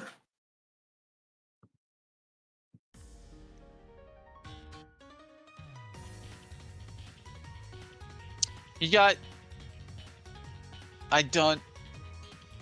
First, that match just didn't go in favor for Yosoro at all. Yeah, his burst whiffed completely. He pretty much died for that, not necessarily from the punish, but because the momentum wasn't stopped. And then, whatever that air reset was, I don't know. I don't know either, but yeah, I'm gonna be swapping over to a different team entirely. The Yang High, definitely like Yosoro's like mainstay side team as of recently. But not looking good here as it's just gonna get to your own. Alright, burst in. Ooh, very good 2B and the 2A to actually hit the Susanoo as well. Everyone got hit. Literally, except for Hyde. Hyde did get hit. Are you sure Hyde didn't get hit? It didn't look like he got hit. I don't know. I'm not gonna. I might be gaslighting you, but regardless, yeah. Akihiko coming in, trying to do the 2A anti-air, or 2C anti-air. Man, thinking he's so bad guy. Nah, man, you got the Ragnar colors currently. Ooh, tried to go for a tick throw, but unfortunately was a little bit too plus. +3, by the way. Oh, try to go for a fuzzy, but it's just a little bit too late there, I think. Nice. Yeah, Yosoro's anti-airs, they're not necessarily all been hitting, but they have been forcing Quick Pivot Jab into being a little bit more careful with the air approach, but wasn't careful enough with either of those bursts as Yang going to be taking this corner positioning. Ooh, yeah. The JC overhead. Yeah, going to be going to super. DHC that, killer off. No burning today, at least not for this round. All up to solo Hyde. Res level 3, but I mean, even with that, he's not dead. Yeah, unless you magically somehow get a cross raid off that, but nonetheless still stuck in the corner. Nice block on the overhead. DP straight out of the situation. Gonna need to make stuff happen. 5C. 5C is the option. Throw tech afterwards. Ooh, yep. I mean, if you keep doing that, it's gonna gain meter if you're not careful. The 2A. Attack on the throw. One Careful touch you don't- situation for so many people in this match currently, but Akihiko might be gaining a good amount of... That could have been dead. That could have been dead. That should have been dead with how long that takes to recover. Yeah. But the Hyde, against all odds, is making it happen. But still, I mean, has to- Akihiko's gaining a lot of life back with this level 4 resonance, but gets the throw bait. Quick jab on the verge, but unfortunately gets throw baited once again. That's not gonna be enough, especially with that drop. Oh no! Oh no! You hate to see it. Oh, that is so heartbreaking for Yusaro. That drop was pivotal. And quick pivot jab is going to be taking the set 3-0. Oh man, I feel bad. I feel bad for that outcome. Look, he swapped off the Adachi Narakami. I can stop my hating. Like, that's just unfortunate. Yeah. I think there's a little bit of hesitation on his part. You know that, or like I'm not too familiar with Hyde, but like there was definitely a delay there that costed him. But yeah, not the mistake you want to make, especially after working so hard on that solo comeback. It was a couple of hits away from making it happen. Yosuro playing that 2v1 mismatch excellently, but yeah, you're playing against either of those characters. It's like you make one mistake versus they're making 12. Those are basically equal. Yeah, pretty much. Pretty much. I hate to see it, but yeah, Yosuro will be going down. Tied for 7th place with Hachi. No small feat in this kind of bracket, but yeah. Quick jab, moving on to fight Yofave Scrub. We'll be going to the other side of losers bracket once again for Serene Smile versus Diddley. Yep. We'll be having a fabled racial mirror, maybe, unless they both decide to do the funny. Okay, you know what? Will Diddley meme with Rain? No. She's no fun. Diddley will not partake in the shenanigans, unfortunately. But, I mean, look, I want to see another Super Command grab. I want to see one. Please, Serene. I know you're watching the stream. I don't know if you have the audio on, but if you do a get beat. You don't even have to hit it, just do it. Just try. Okay, but yeah, going to be immediately bursting. Unfortunately, I'm good, aren't I? From Rachel coming in, and oh yeah, those stay out. Those stay out for so long. So if you try to like contest and try to hit the point character from that, you might actually be eating them. Ooh, alright, got the delayed gadget finger. Not sure if that was intentional, but if it was, that could have been a good setup. Yeah, I'm just gonna be doing the best cross combo, stand menacingly. I mean, quite honestly, what do either of these characters do if Rachel flies off? I think complaining about it is pretty good. Okay, but what do they do productively? They suffer. File a Also customer George. complaint support with ArcSys to hopefully get them nerfed in a theoretical BBTAG 3.0. That could be That's considered not going to hit. productive. Unfortunately, as you were saying all of that, you said words. Not sure what they were, but yeah. Taker going down. Good DP. Wait, you can do that. Yeah, you can. It's awesome. Yeah, She's dead. She's gone. This is evaporated. What happened? Yeah. Tank, baby. Do it again. Oh, He could have done it again, I think. probably. With the barre ground. This is what you do. You simply just need to be awesome. You need to be Let's tank. the tank. John Tank.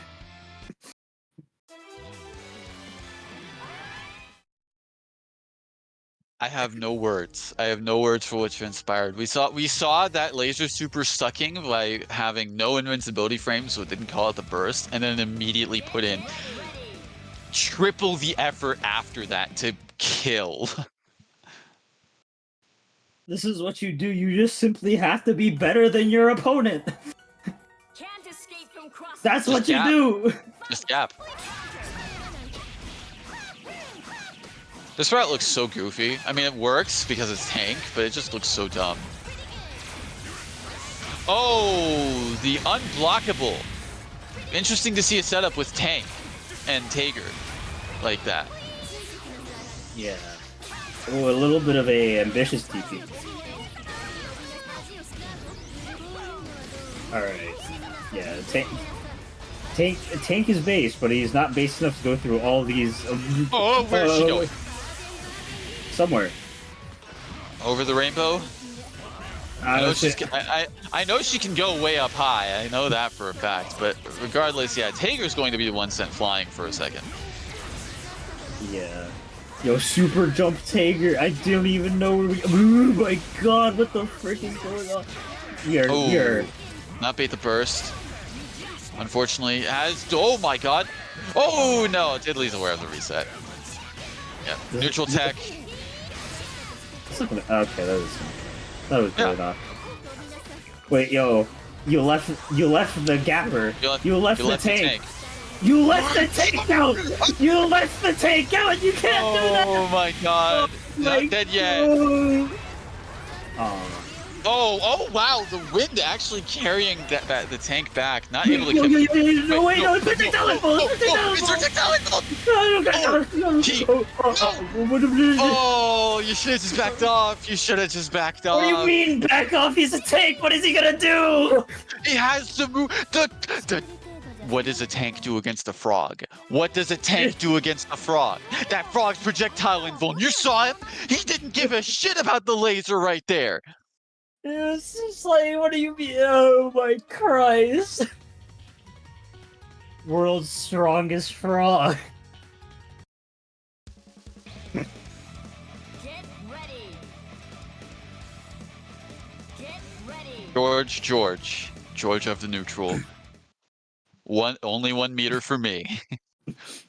This is way more close than it has any right to be. I just think Serene Smile may be the best BBTAG player in the world. Like, that's simply the only conclusion that I can come to. It's as simple as that. He doesn't lose on purpose. He let Diddley get this in. You're saying this is for content. This is to make it interesting. Absolutely. Because if what just happened? Because if there wasn't this handicap, quote unquote, that they're giving them, what in the world? You know what? You're right. Honestly, you're right. Why did I ever doubt you? Why? I should never doubt. That's it. Look, he's making it interesting. He doesn't do combos because if he did combos, he'd be too powerful. That was a clash. All right. Oh, bringing in the tank? No, you gotta get the tank out of there. That's been the cash cow curve. Oh my god! That was the hardest magnitude that I've seen in my life. Protagonist privilege. Oh no, tank. Okay, tank lives. Tank lives currently. How long though is the question? We need a ringer. Tank's the ringer. Oh my god. Oh, overhead. Yo, he can go up there. Oh, you sure of that? I believe. Oh my god. The armor lived on a pixel because of that armor. That's crazy. Diddley's too afraid to shoot the tank. She knows the consequences of messing with the tank. Oh god! No, the ruby buttons coming in the clutch, and going to be getting the second game for Diddley, up 2-1 in this set. This is only game 3. I just realized this is only game 3. Dude, I feel like I've watched 2 sets went to bed, woke up, and then watching more BB tag. This is crazy. What do you mean? Get ready.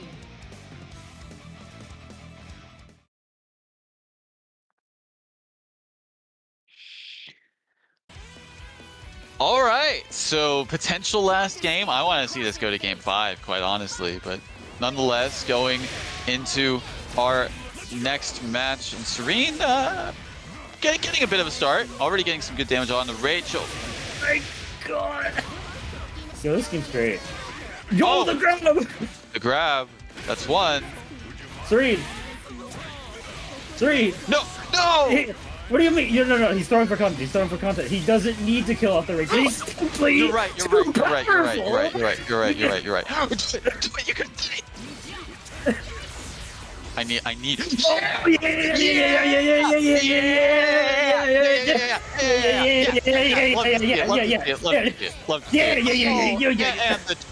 And the trade.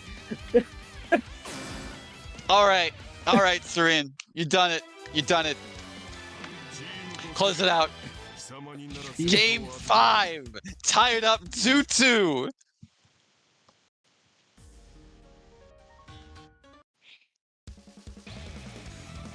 Get ready. Get ready. This is hype. This is great. Why this is isn't this grand finals? It could be. This was someone. Yeah, no, it could be. If Serene keeps taking it this far, could potentially see this team in grand finals, but nonetheless, have to see if Serene wins it or Diddley brings it down. The trade. Oh no! Had so much faith in that connecting, but unfortunately, it's been 2 meter gone to waste. Into the void it goes, but perhaps this is the power up he needs. He's building up his throwing for content points. He's building it up. He's gonna cash out soon. I don't think he's gonna. Okay, no. Yeah, see, he cashed out on making that combo drop. Where is she going? Oh no! Wait. Oh no! Okay, not that. No. Wait. The content's here. The content. No, George, holding down the neutral as always. All right, one last mix. That's all you get. Oh, you're dead. Unfortunately, threw too hard for the content. Serene going to be going down, but a fantastic showing. Going to be tied for 5th place. Diddley moving on in the bracket. Ruby. I don't care who wins this tournament. He wins in my heart. No, I agree. Look, Serene got the Genesig Emerald Taker Buster, so I would say that's a win. Yeah. Absolutely. I can't mark that as a win, unfortunately, but in my heart, it's a win. See what I mean? The temptation to do TO abuse is so strong. For stuff like that. I would never do that though. Yeah, he would never, but it's tempting. You gotta admit.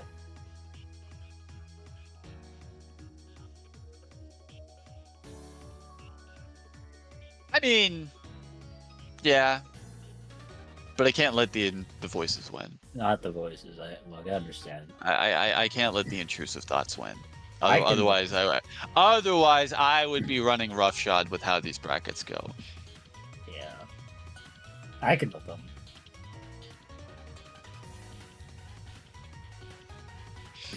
I would have to be excommunicado, but whatever the case may be, we're going to be going on to our next one. Quick Pivot Jab versus Yo Fave Scrub. Yep.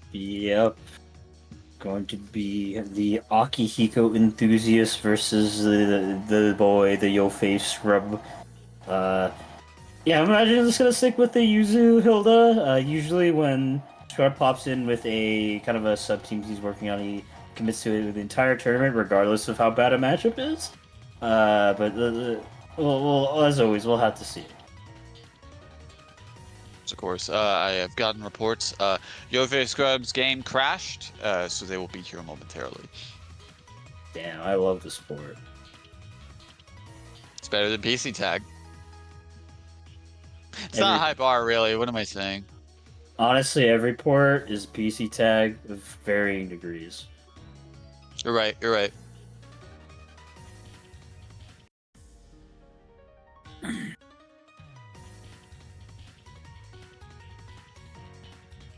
Yeah. All right, and yeah, no, we're going to be getting into it. Quick jab, going to be going with the Akihiko Susanoo right at the gate, and Scrub, as you said, sticking with the Yuzuri wall. Yep.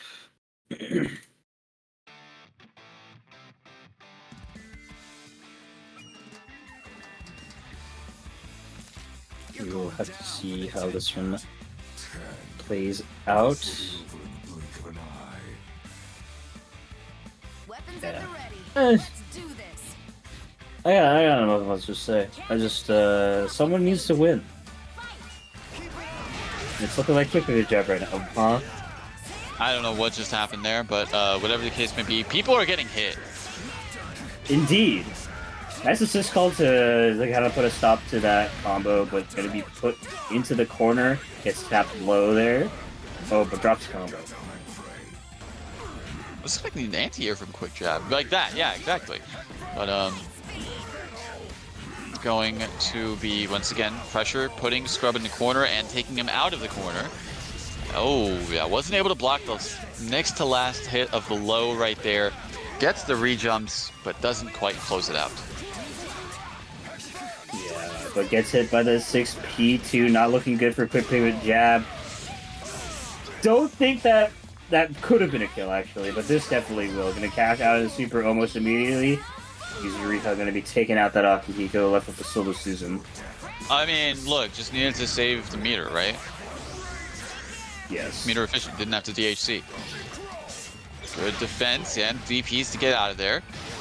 Tries to go for a tick throw, but gets the hit anyways afterwards. And gonna be killing off the wall this time, provided this doesn't drop. Yeah.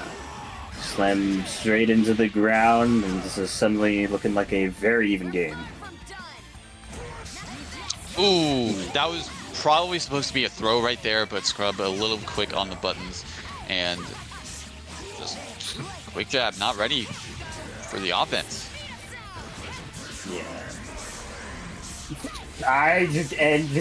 Who would be ready for that? Good question. I don't know. But Scrub definitely going to be thankful that nobody was and taking that first game up 1-0. Yep. Definitely. To see Strepmore play, definitely looking very proficient on that Yuzuriha. Has a very good grasp of kind of like how to play neutral, and surprisingly like very on par for the offensive side of things too. Knew how to kind of like abuse a lot of uses buttons to create that. Needless to say, ambiguous situations. So yeah, looking good so far. Quick pivot jab though, still looking strong. Just needs to perhaps not get hit by whatever the hell happened last time. There were some wacky ass things to say the least. Yeah, it would have helped to just not get hit, but already not a good start with both characters getting hit right there in round two.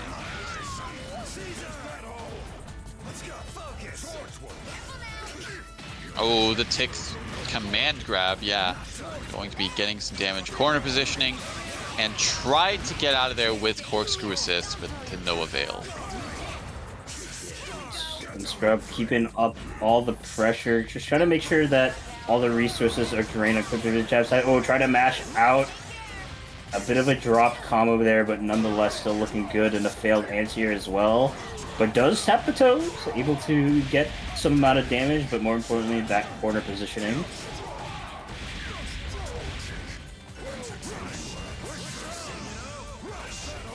Oh, stole the corner. Double stole the corner. What the hell? I don't know, but this is looking like a dead Susanoo here. Has the 4 bars available. Yeah, just going to be cashing out. A little bit of a pivotal mistake there from quick pivot jab, as we'll be losing a pretty important part of the team. But What? Who's gone from the lobby? Yee. All right. Well, I mean, I was looking in Scrub's favor. I'd probably be inclined to give it to him. Yeah, that's He said, all right. He says he's not going to take it. I'll give him that. I'll always give one. But if it happens again, whoever's left, that's going to be it. I'm going to be giving the game. All right, so it's still 1-0. Scrub being graceful and saying they're not going to take it, so going to be replaying that match. yeah, very graceful of the Scrubbers, but nonetheless, we'll be getting on to our game 2 again. Game 2, parentheses 2. Game 2-2. Weapons at the ready. Let's do this. Can't escape from crossing fate. Fight. All right, and somewhat similar round start. This time Akihiko not getting, well, you know, getting hit as well. I was kind of waiting for that, quite honestly. Ooh, gets the happy birthday. Ooh, that's gonna hurt too. The meter gain that they have. Yep. Yeah, And oh yeah, and it's a double hitting DHC too. humongous turnaround from the last game, to say the least. Putting both characters on death's door. Both characters having at most, I want to say like 4K life each. Yeah, and it's slowly getting lower and lower here. I got it. I don't know what happened there. Ooh, tried to DP the whiff throw. Probably expected another button to be pressed, but quick jab. Patience, killing off Waldstein, solo Yuzuriha, all that's left on Scrub's side. Yeah, cash out into the super. We're gonna need a lot more hits where that came from. I dodged the EX slash with the raw tag. Eric can respect it. Just, you know, slowly approaching him. Doesn't want Scrub to get this space, but it's playing very tricky and hard to get. I was gonna say that's definitely something that Yuzuriha plays a lot more into her strengths against a team like this. Is, you know, she has the range to kind of like keep them away if they're not like ready to call anything out, and it's just like, you know, it's a game of cat and mouse. But quick jab able to, you know, secure that victory from the beginning that he had and tie it up 1-1. Yes, definitely. Mobility is a big thing that Yuzuriha does have, but she can be kind of left out in the dust after doing too many teleports, so gotta be careful about that.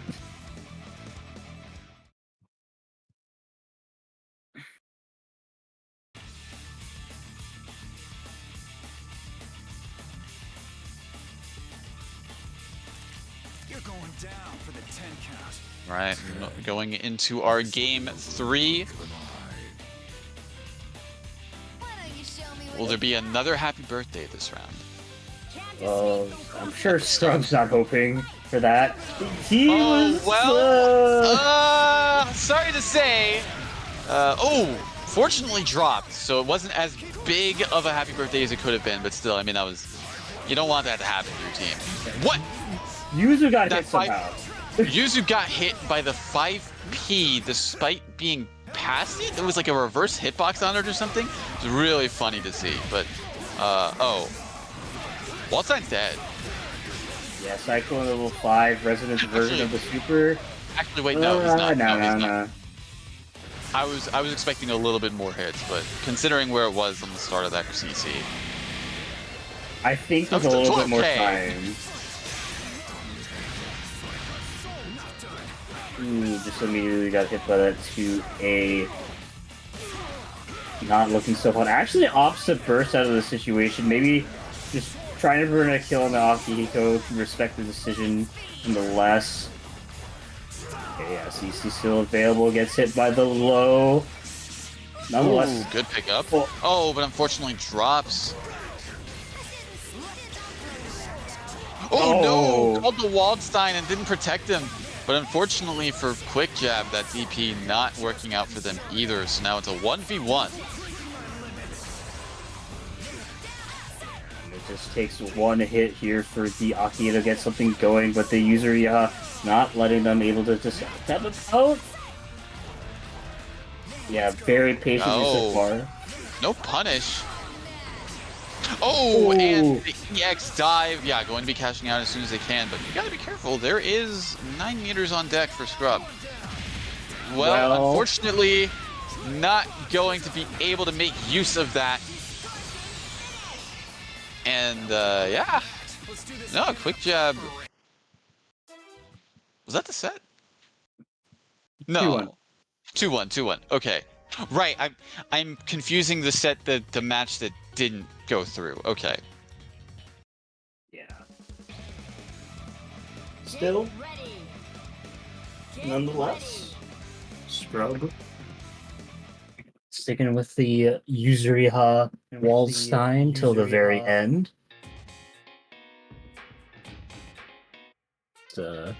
I mean, it's the thing with Aki. It's just like you play so well against the neutral, and then you just make that one slip off, and everything just falls apart from there.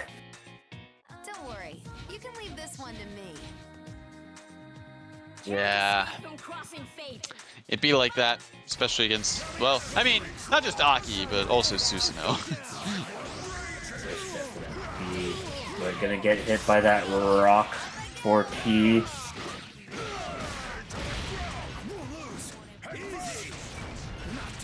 Ooh, yeah, try to beat the burst there. No dice, but nonetheless, quick pivot jab. Kind of being put on the defensive here. Tries to make something happen with that corpse plus 6P.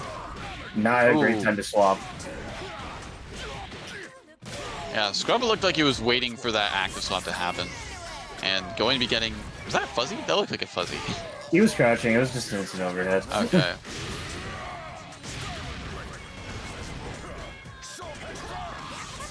Ooh, yeah, getting hit. Really surprised there was no burst there. Guess just wants to play with the solo level 2 Akihiko. I mean, it's doable. It's going to be tough, but it's doable, especially with a start like this.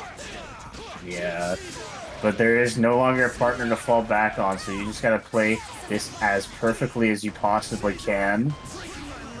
I'm gonna be popping the residence now, too. Oh! Oh! So good! Yeah, alright, Scrub expected a jump, but unfortunately... No! Use it full out!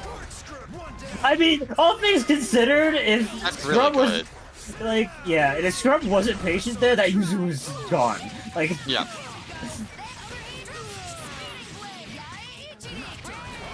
Nonetheless, you had happy birthday! Okay. The 2B connecting, but not quite converting fully.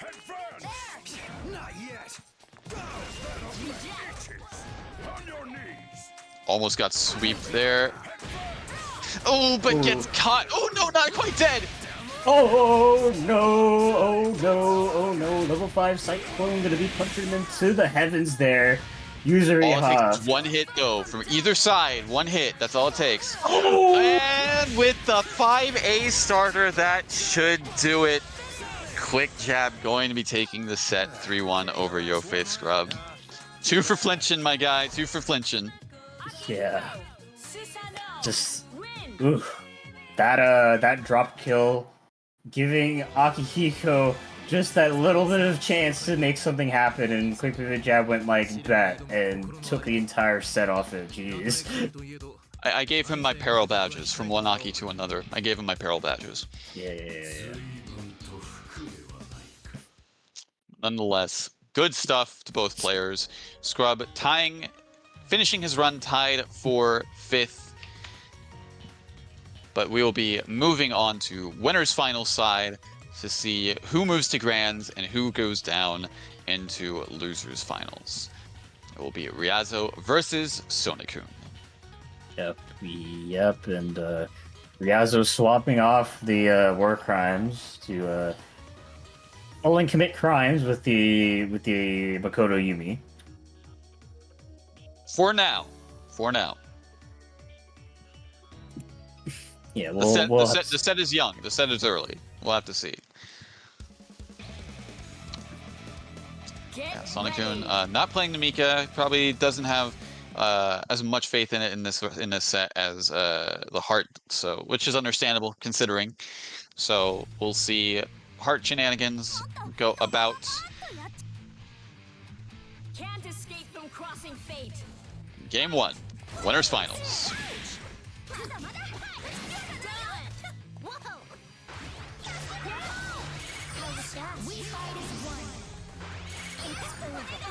Yeah, the Heart's just gonna be flying around everywhere, just trying to get something going, but goes straight into the Makoto anti-air. All right, get some modest damage. And again, keeping the corner positioning and the pressure. Ooh, yeah, not push blocks, but not able to get a punish on that whiff button. Good technical throw. Trying to find some momentum. Yeah, I'm gonna be using that opportunity to swap into the S. Ooh. Not quite a conversion, but still nonetheless gonna be maintaining the pressure. Ooh, gets the happy birthday. Can you keep it stable? Oh, not quite fully, but still modest damage on both at the very least. Yeah, it was a bit of too much duration there. Okay, yeah, you're just gonna be body blocking the projectile. Swap back over to the Heart. Get something going. Oh, what a trade. Oh, fortunately that did not wall bounce. That would have been really bad.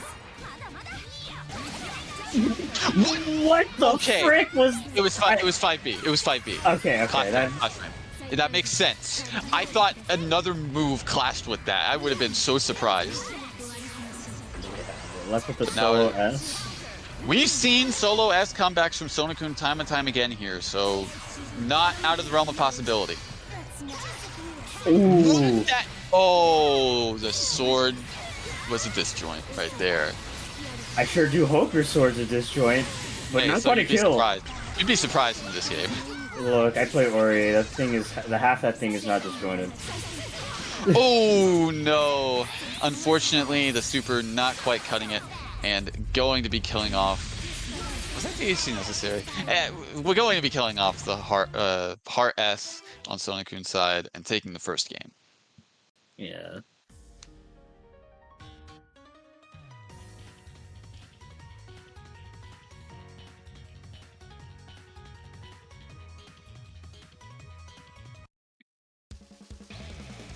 Get ready.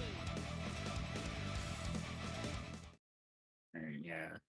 Definitely noticing Heart, surprisingly enough, wasn't very much a threat that game. Well, I mean, she's always a threat, but like more so than I would expect against fighting Makoto. Ryuzo has been relative. Okay, that was the wrong start. I'm not gonna.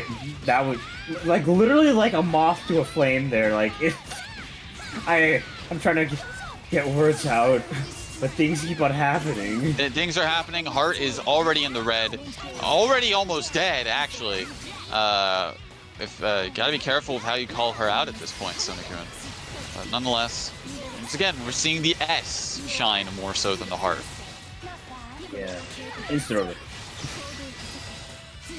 Early DP just to keep it burst safe.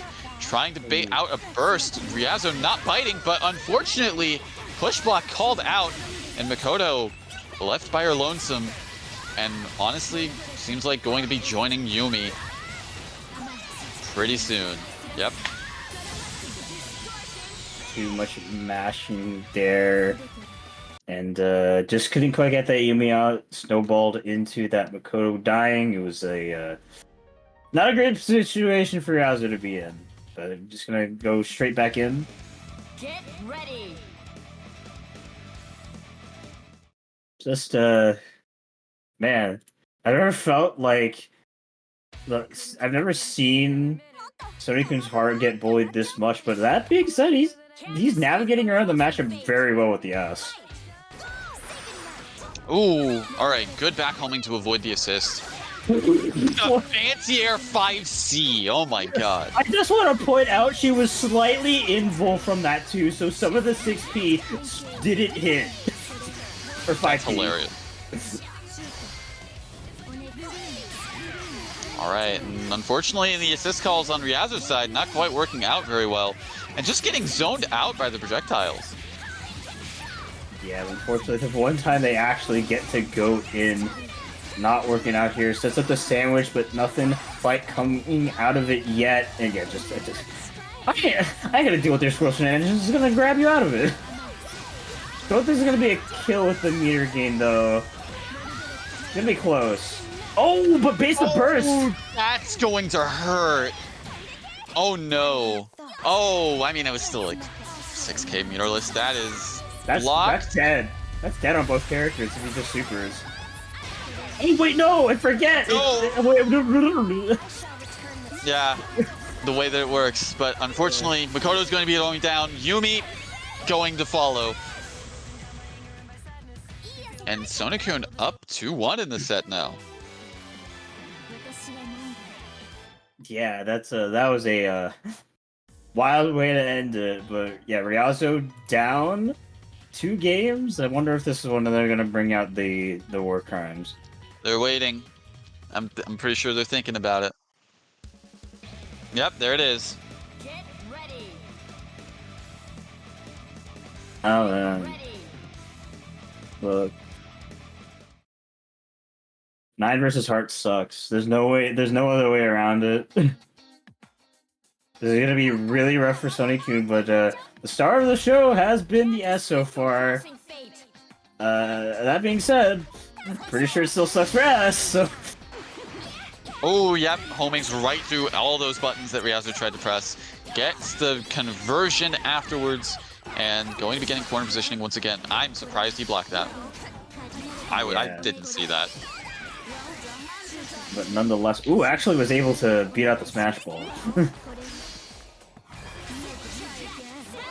Oh, tried to go for an anti-air, no dice, and gets throw baited. Burst barely connecting on the S. Yeah, Super's out of the situation, able to actually beat the DP2. Sonokun counting his lucky charms here. All right, DP's again. Not going to condition this guy at all. What? No, I mean, I've played enough games. Oh my god, that happy birthday! Wait a second. Not quite going to be a kill. I think he should have done the other super, but nonetheless, baits out the DP. Solo 9 coming in, very doable, but has to pop the resonance. I don't know what side Heart's going, but she's coming in. All right. Clock is on deck. You have to be careful what you press because he does have meter to... Oh my god, he used the 5B! He used the armor through the freaking Scarlet Vein and was able to actually get the punish and confirm what the Sonokun is the craziest Heart player known to man. Using the very rare occurrence of projectiles hitting clash frames, causing a projectile of Heart's own to come out as a response to their advantage, getting the hit, getting the kill, and securing their spot in winners final, or not winners finals, grand finals, winner's side. Man, that was hype. No cap, that was hype. That was sick. So far, we've had some pretty quality matches. Yeah. The world is healing. Question. And we're going right back into some more action. Oh, Quick Jab versus Diddley in loser semis. Yep. And this is let's see. I believe this is a run back from winners round 1, which did go 3-2. But that was like literally on the skin of Quick Jab's teeth. Like it was really close. And Diddley has had a bit more experience with the Aki Susanoo too, so we'll have to see if Quick Jab can strike lightning again, or if Diddley will move on to fight Ryazo. We'll have to see. Game 1. And man, that 4P staying active for so long.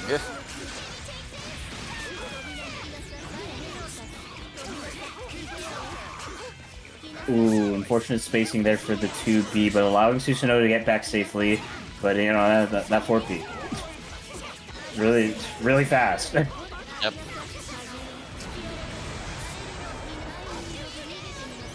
right. I was gonna say, quick jab not getting too much, but as soon as the thought came to my mind, gets the hit and going to be taking Diddley to the corner. Gotta keep in mind, she has 2 meters.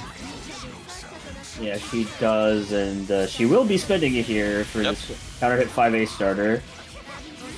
Ooh, okay, not quite a kill just yet, and Raw tags in the Akihiko just to play it safe with the Susan.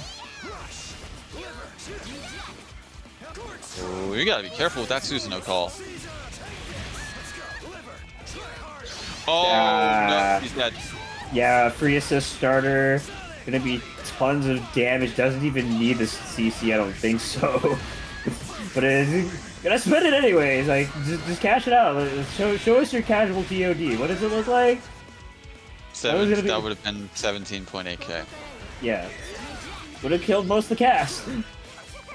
Almost would have killed almost all of the cast, barring like 3 characters.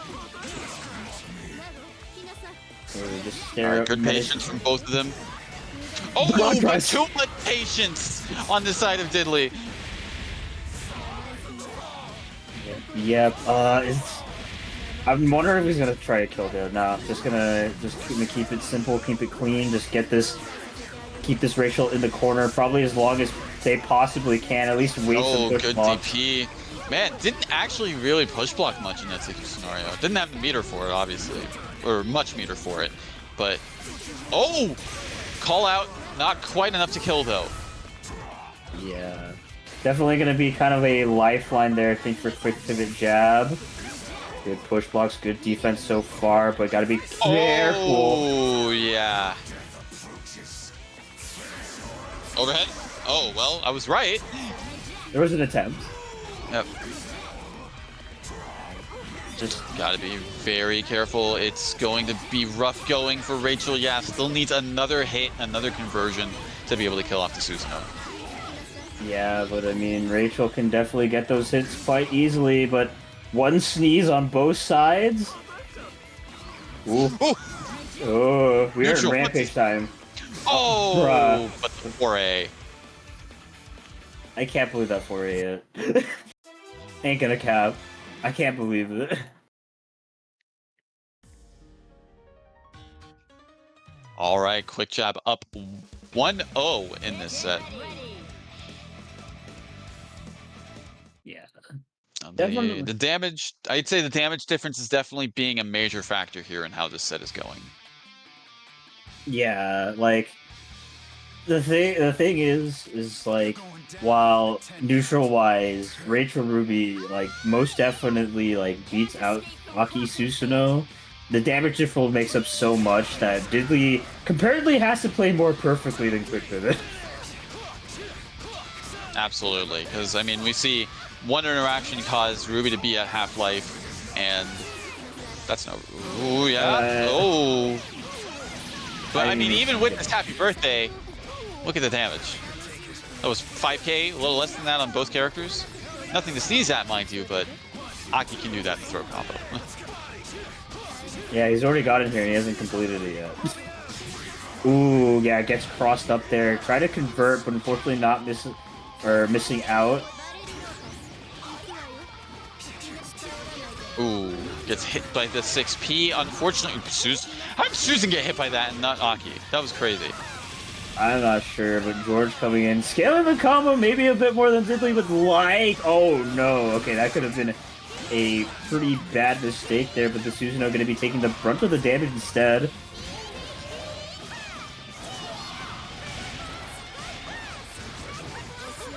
Oh, gets hit by the overhead, and Diddley looking very solid right now in their position. So solid, in fact, that it's rock solid. And George having a celebratory electro field around him as Diddley. That's 1-1. What's the score? 1. These matches have been going.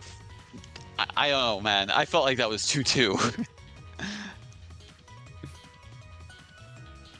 Yeah. There's so much happening.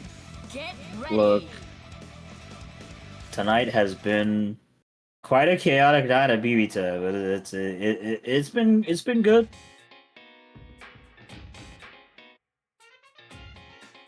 Yeah, it's not stopping yet.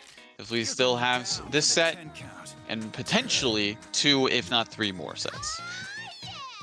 Yep. Can't believe this is only loser semis. Yep. But Ruby. Ruby buttons. Ruby Once hero. again pulling through.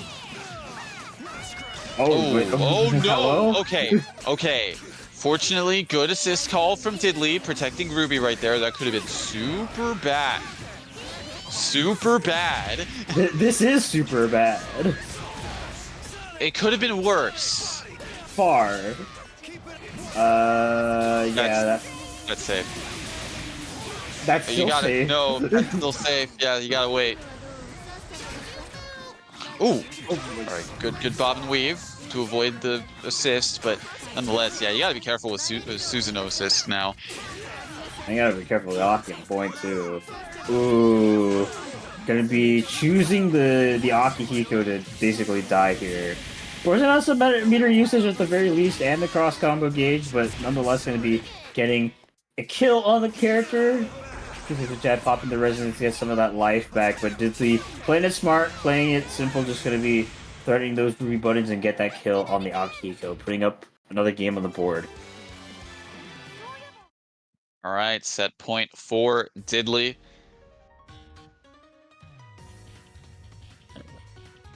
Definitely looking a lot rougher here for quick pivot jab.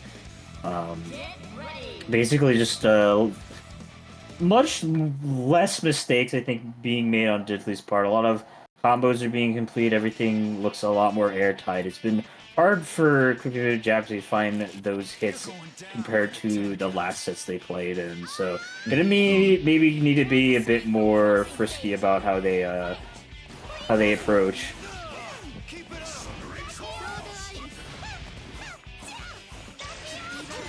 All right, well, so far, Diddley once again holding down neutral and pressure with these assists.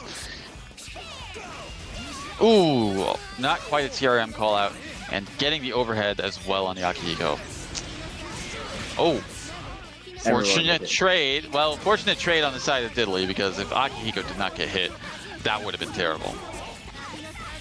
Casually happy birthdays.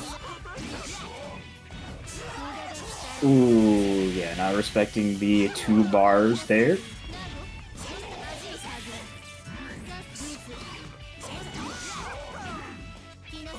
Ooh, okay, get a hit on the Ruby. Couple more. Ooh, and drags down the Rachel too. Yeah, not enough to keep it all burst safe there, so the Ruby's gonna be coming in, not ready for the tick grab.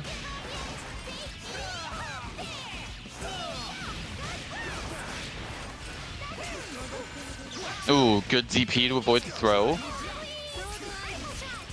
Neutral is being played, but quick pivot jab needs to be on the initiative in order to get something done here, but all this chip damage being built up. Oh, all right, good jump.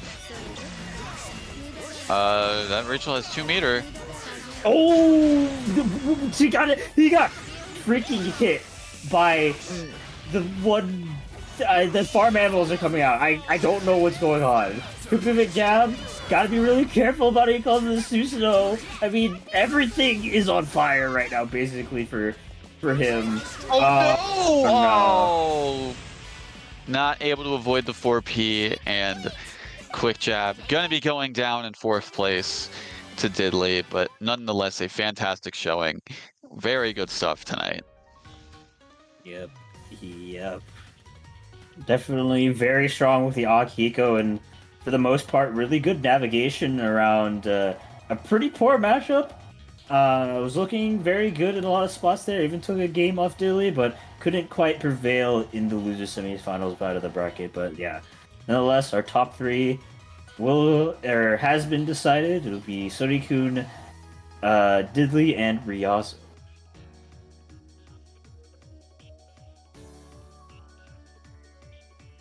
Yep. They're good to start. It's going to be a matchup of all time. Yeah. And I have to imagine that 9 is one of the few characters, if not only the character in this game, that doesn't mind fighting Rachel. She has a lot of anti-zoning tools. She has a lot of stuff that might give Rachel a hard time, like her teleports and Scarlet Vein, basically. So, yeah, this might not be as free of a ride in terms of at least like surface level matchup as you'd like, and Diddley is playing Ruby, so yeah, this is one of the few characters that also does well against Knight, so it'll be interesting.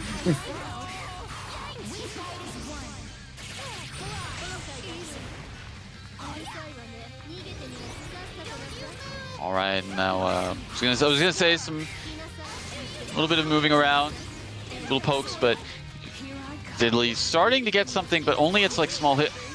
Okay, well, this has to be a full conversion, Diddley. I believe. All right. Overhead.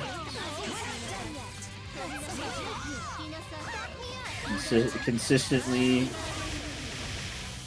I was gonna say words, but nonetheless, gonna be getting that corner combo here on this Yumi. Still stuck in the corner and actually was able to go in for the overhead too. Ryazo on the receiving end of a lot of Rachel pressure. And we'll try to match. All right, Ryazo up to solo 9. I mean, it is a character that can perform very well by herself, as we're seeing now, but unfortunately drops the combo, but the raw tag in for the Ruby, and going to be setting up the unblockable. What a cool character. Oh! Yeah, not only did we get that Scarlet Vein. Don't know what Diddley was thinking there, but perhaps a pivotal mistake as they will be losing the Ruby. Left with a solo level 4 Residence, Rachel, but gets hit by the Smash Ball. Or are they able to kill off this? No. I think a little bit too misspaced. Oh, what happened? I think they just punished. I don't know what was thrown out. I think it was the Morganite, but yeah, you're gonna get punished by super. Good awareness there by Diddley.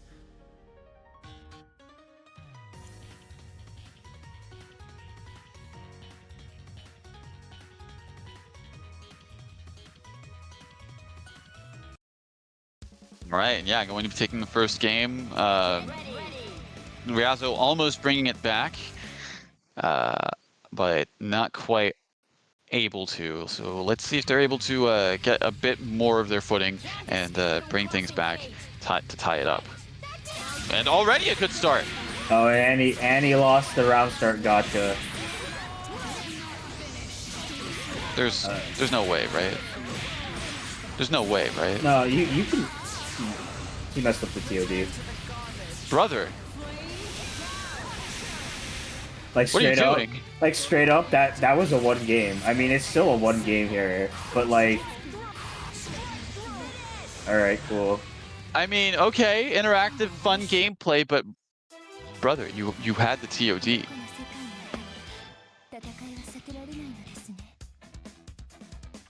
Yeah.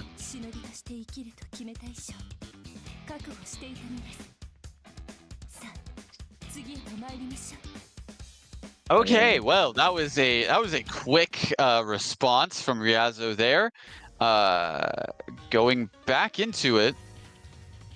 I never thought I could be more disappointed in a 9-player, but here we are.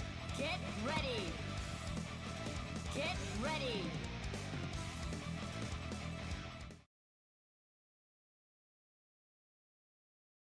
Yep.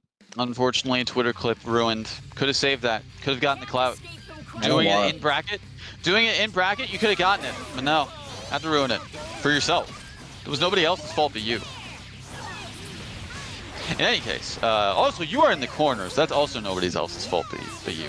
And Diddley is definitely wanting a bit of revenge for how that last round went. Yeah, gonna be sitting up to George, but doesn't matter who you are. You can't react to the unreactable overhead. I didn't even see the low. Yeah, I mean, it's not quite as explosive, but is nonetheless as dominant as the last game was. Just this time the roles are completely reversed here, as Ryazo has not been able to get out of the corner. Nine's dead. Well, someone's Well, dead. I don't know why they DP'd there. Maybe the push block was intentional, but Maybe they were trying to push block to avoid an air unblockable situation. What? what? You pushed the button. Oh no. Okay, I mean, she does it just like a giant. I mean, she does have a giant fist, but that wasn't what the giant fist was. That's going to hurt. In fact, I would. What, sir? Yeah, kill her. Yeah, Sir? get her out. What are you doing? I promote Ryazo throwing so Diddley can win. Riazzo, not only are you throwing for content, you threw away the content in the last round. What are you doing, man? のままでも十分すごいけどさ I like this timeline. 必要ないわ That was a dead Rachel. それだけで十分よ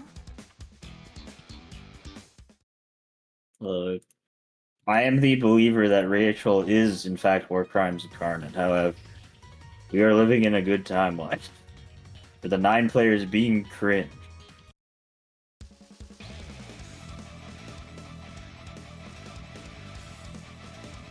Get ready.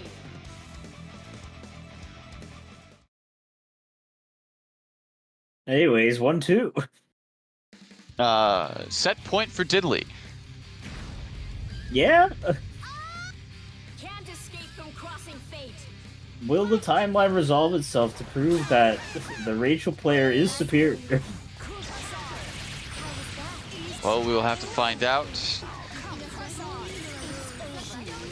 So far, oh wow, what an anti-air actually.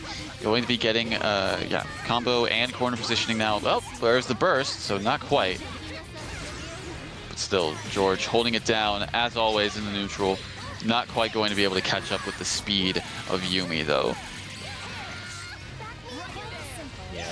Okay, played it a little bit too patiently there, but, yeah, screw patience. I got 2-3-6C.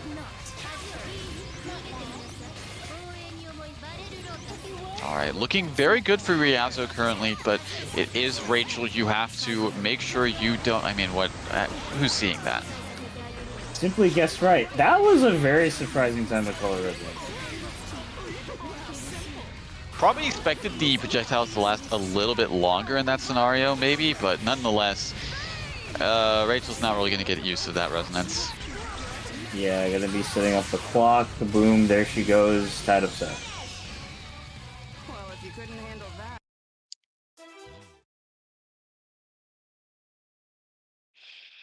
All right, and for the struggles and all of these extended rounds that Diddley gets, it's super quick for Riazzo, it seems. I mean, yeah, that's just the aspect of the characters they play. Diddley's playing a very low damage team, while, yeah, 9 Yumi is quite explosive. You saw from the second game. Yep.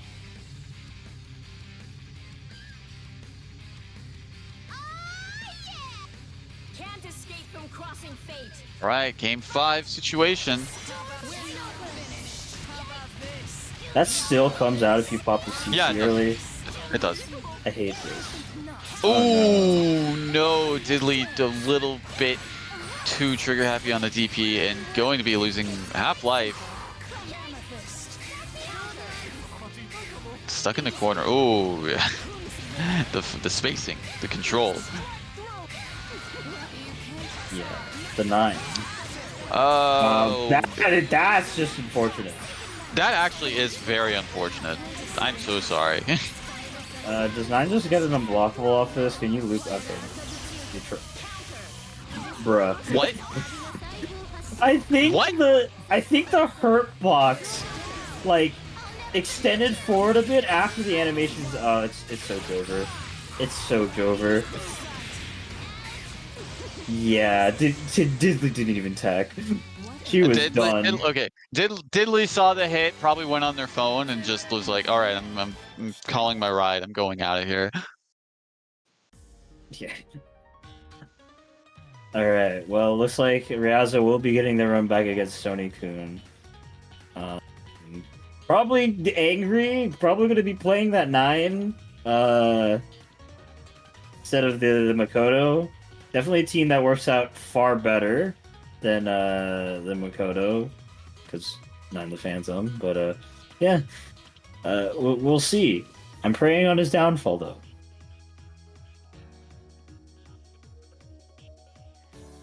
All right, and yeah, we do have our grand finals, and as you said, it's the run back from winners finals. Yeah, I think Razzo. I'd be surprised if they didn't start with 9. Yeah. On the like, if they're on the winner's side of the bracket, then maybe. But like for this position, it's just like you'd be playing with a lot if you didn't stick with what is objectively your strongest team.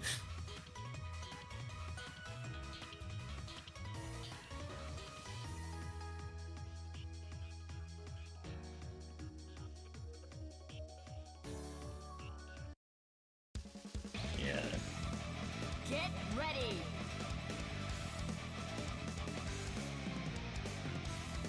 All right. All right. Oh, Look, this ain't me. I carry on the PC tag curse. I don't control it. Okay. I had an inkling of something like this when I saw how long it took for Ryuzo to get out of the in-battle thing in the lobby. I had an inkling that something was brewing. I somehow figured it was going to end up like that. Bro, Ryuzo, dust off your PS4. Get ready. Oh? Okay, it just took a long time for it to actually go through the order select. That's crazy. Freaking, I told you, just dust it off. All right, well.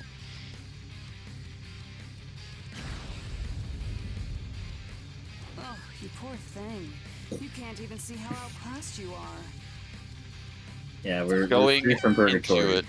They are freed from it. They're letting the intros play out to make sure.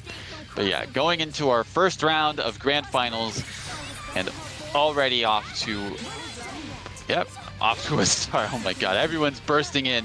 Nobody wants to hold anything. I mean, granted, can you blame them? I don't want to hold anything, and I especially don't want to hold this unblocked. Okay, not unblocked. Yeah, I was waiting for the DP to come out. S is going to be going down up to a solo heart. S was definitely driving force for Sonokun in the last round, so have to see if Heart can put in the effort, or in the last set between these two. So have to see if the Heart can put in the effort, but so far, kind of seeming to be the case. Power of Love is strong. It can make miracles happen, and it's slowly making stuff happen here, but the 6P coming out, Ryuzo being cringe and not converting off the combo. Had all the time in the world, and is losing all that health. Okay. Getting the hit off of the reverse hit 4P, by the way, and going to be getting corner positioning once again. Yeah, good tech on the throw. Ryuzo being cringe once more and dropping the combo. Nice love on the overhead so far, but yeah, just gets hit by that 5P. Not using the push blocks to give themselves some space. Unfortunate, but yeah, Ryuzo taking full advantage of that, taking the first game.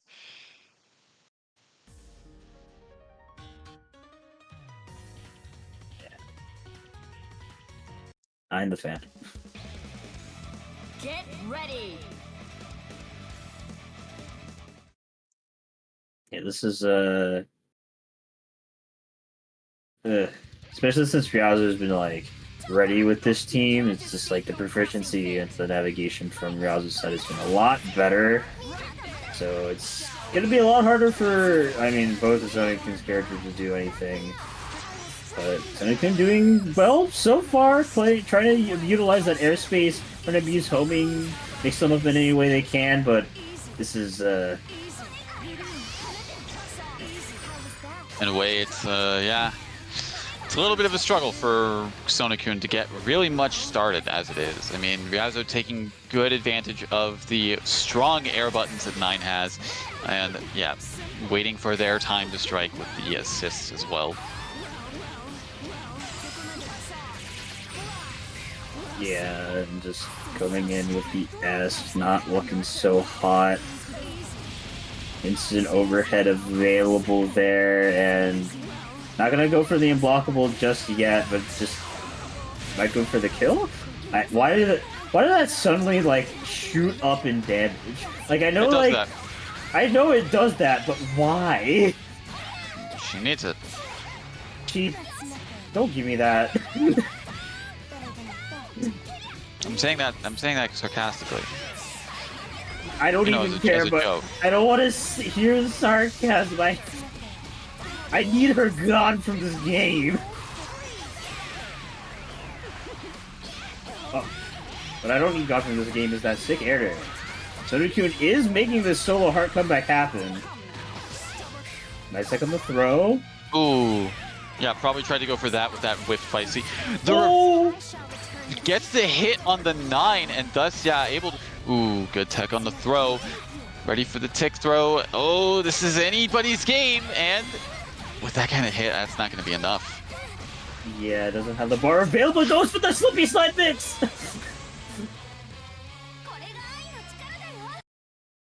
Shoutouts to Spoogie McNoodle. Shout out to freaking Spoogie McNoodle for inventing the slippy slide mix. Like, genuinely, it, like, on the surface, like, or when you see that happen, it's just like, oh, that's a weird ender. And then you see Heart do that. Like, legitimately, she can be on either side, she can do high-low, and it is all a meaty, and if she does it right, it's a safe job. It's hilarious, I love it. If you don't stay in sync with me, you might end up as a pile of ashes. All right, now it's tied up 1-1. It is now a 1-2, basically, at this point. Yeah, Sonokun definitely. Okay, there was a low there. All right. Yeah. Good awareness from Ryazo to that poke with a low after seeing all of those sparks flying.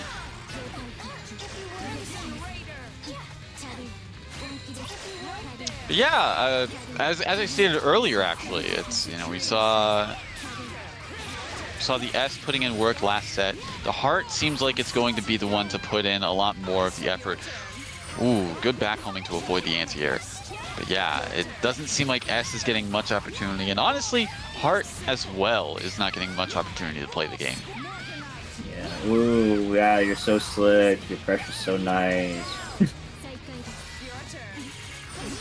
Oh, And wow. the overhead going to be sealing the deal, and Ryazo on set point 2-1. Yeah. As you can tell, I'm very enthusiastic about 9 pressure.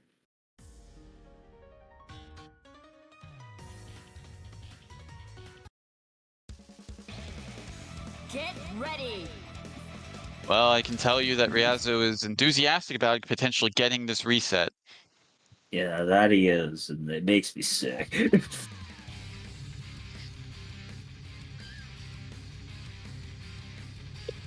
Well, regardless of how I feel about the match, the fact of the matter is that, yeah, he's closing in on that potential bracket reset. Can't escape from This is true. Sonokun needs to put in a lot more effort than they have been putting in this set to be able to make or prevent. I can't speak. To be able to prevent the reset from happening. But so far, looking pretty solid with the 5C reset as well. Yeah. It's gonna be push blocked out of the situation though. Heart still coming in. I didn't know what side she was on. Very nice use of the homing there. And was able to space it out and made the burst. Oh, that's gonna sting. Is that 10k? Well, at the very least, that's 10k. Oh, they're cashing out. She's not dead. I want her dead though. I know you want her dead, but she's not dead. Just because you want it to happen doesn't mean it will. As reality. I mean, she's still in. There's a chance. Ooh, good anti-air from Ryazo. Oh, gotta be careful with how you bring in your assists and just honestly with how you play at this point. Oh no! Push the button. Okay, now it is quite literally a one-touch situation for everybody who's not S. Yeah. It's the overhead too. This is he could have killed off the 9 there. Killed off the Yumi though. Yeah. Good block from Ryazo, but the power of love, the beam of death. Yeah. Not respecting it there. Gonna be allowing the heart to prevail. I'd upset. Will Sony-kun take victory? Get ready. We'll have to see. Could be a reset, could be the end of it all. It all rides on this round. Can't escape from crossing fate. Fight. Ooh, okay. Could have probably, I don't know, it's shaky on whether or not they could have converted, but nonetheless, definitely could have converted on Ryazo's side with that counter hit, air hit. What happened? Something. Nice Good block on the under 5C. I decided to guess high-low there. Fairy's coming out, free pressure. Ooh, but gets hit with the air super. Ooh, and the waiting, so patient for the anti-air there.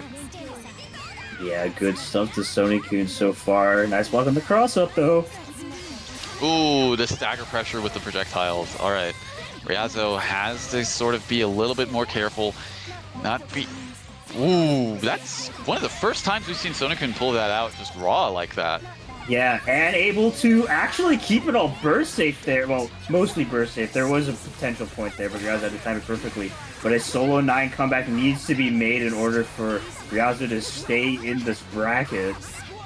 I mean, as we said, oh my god. Whoa. That's something I've seen from Sony-kun as well, is trying to call out an air button with the air super like that with the assist behind it. But, I mean, also, as stated before, if there's a character that can do it solo, 9's definitely self-sustaining, as we're seeing right now. Yeah, just one hit in. Cash out into the super. Solo S comeback needs to be made. I definitely feel like Sony-kun was relying on that heart, but can't count out the S just yet. Especially with Ryazo's resonance running out. Oh no, and with this hit, that's going to be all the way to the corner. I'd say it's do or die at this point. Yeah. Yeah. No! You DP'd. Yep, always got to be ready for the options that 9 has. Unfortunate for Sony-kun, but Ryazo will be resetting the bracket. We have another set. Damn, so close. But not far. Still has another chance. どうやらあなたたちに資格はなかったようね。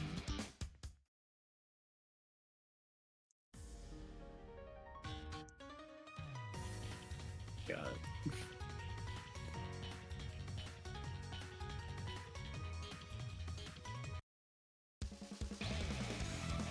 All right, fresh set.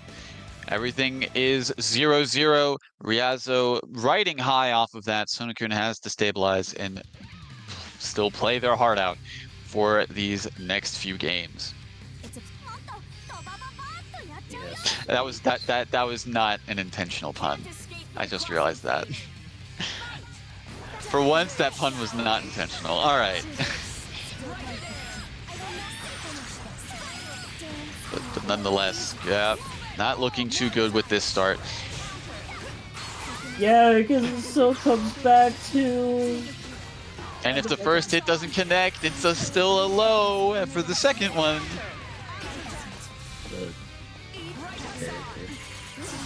Nice block on the Good instant overhead. block on the overhead. Oh, Does it again? All the defense in the world, though. At some point, you gotta take your turn, but Ryazo's not letting that happen.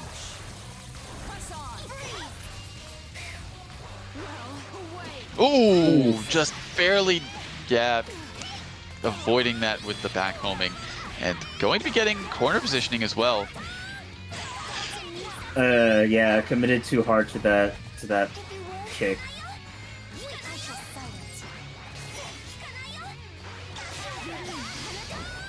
Ooh, bit of an awkward conversion there. No. But has the meter on deck. If they stabilize this, which you know what? I had to say something, didn't I? Super's out, not gonna be a kill. Both sides of the table are fighting for their lives over here. Yeah, S is gonna come in, just wants to maintain that health on the heart. What little of it's left, mind you. Oh, that was. I mean, there's not a lot of health on anybody's side, as you mentioned. It's all pretty much red for everybody at this point. Didn't get the EX Scarlet Vein there. Could have probably converted off of that. I'm surprised Yumi's alive. Yeah, same. Like, Jesus. I'm also surprised that you are still. I mean, the pressure's relatively safe, I guess. She is on the other side. You know what? I should shut my mouth. Things are happening. No! The DP once again not coming in clutch for Sonokun at all. Going to be getting clipped low. And Ryazo taking the first round of this set. Yeah, but nonetheless, it's The world won't change. it is hell close. 悔やむ必要はありません。あなたたちの実力も確かに。 All right. Game 2 coming up. Ryazo up 1. Get ready. And Sonokun is bringing it close, but is just so far away from closing it out. Yeah. It's just that, like, 9 wall is, like... I mean, 9 is threatening regardless, but I feel like when she's solo, there's a bit of, like, additional mental pressure in Sonokun's head that has been getting to him. Because I feel like, for the most part, he's been navigating around the 9 with the Yumi, like, relatively well. Ooh, no, S getting caught and still stuck in this. Oh, and gets the hit in as well. That's going to hurt. Yeah, we go up into the air. Why does it do so much damage?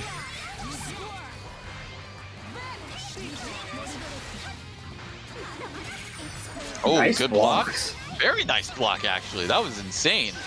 Not ready for the DP from Ryazo, though. And so far, Heart not looking too well. 軽い軽い軽い離れてください。本気です本気です Yeah, has to be careful pulling out the Heart now. But still, getting caught in this mix. This pressure. Oh, the stagger. Playing out so well for Sonokun right now. They're going to be going to the corner to get that 5C enter. You do the 5C again. Don't respect the mash. That Yumi is on the brink of death once more. それは計画。 Yeah, just trying to punish anything available. Ryazo being very greedy about how he gets in the 9. But it's working out here as they're able to get the sandwich, cash out to keep it all safe. Don't think that's going to be a kill. It's not going to be enough to kill. I'm kind of surprised you would go for that. Yeah, Yumi's there, but the fairy kind of protecting it, but a nice homing in order to avoid the fairy. Good side swap, maintaining corner. Good block from Ryazo. Still, I think that was a true block string. So, oh yeah. I mean, There's a bit of a catch-22 there. yeah.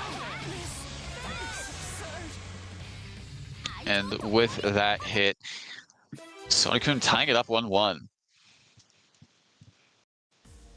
Yeah, that's Sonokun is fighting for his life over here. Yeah, Get ready. very much good navigation. Yeah, I feel like Ryazo has been playing too much with his life totals, to be honest. Like, he feels very confident with, like, playing with low health characters, but for the most part, Sonokun's been on top of, like, sniping out assists, or at the very least, like, getting some pot shots in to prevent anything, like, scary from happening. Tried to punish that whiff button they saw in the freeze frame, but yeah, the S assist right there in the back. SDP moment. SDP. Right, yeah, so it's a smash ball, but not going to have any of that. Just push block out of the situation. A nice 4P call. He's able to actually hit through the gap. Instant Nice overhead. escape. Yep, instant overhead. keeping it burst safe with the meter usage. Yeah, doesn't want to play any games there, just gonna be raw tagging in the Yumi. Says of the sandwich, but oh no, there was a grab there.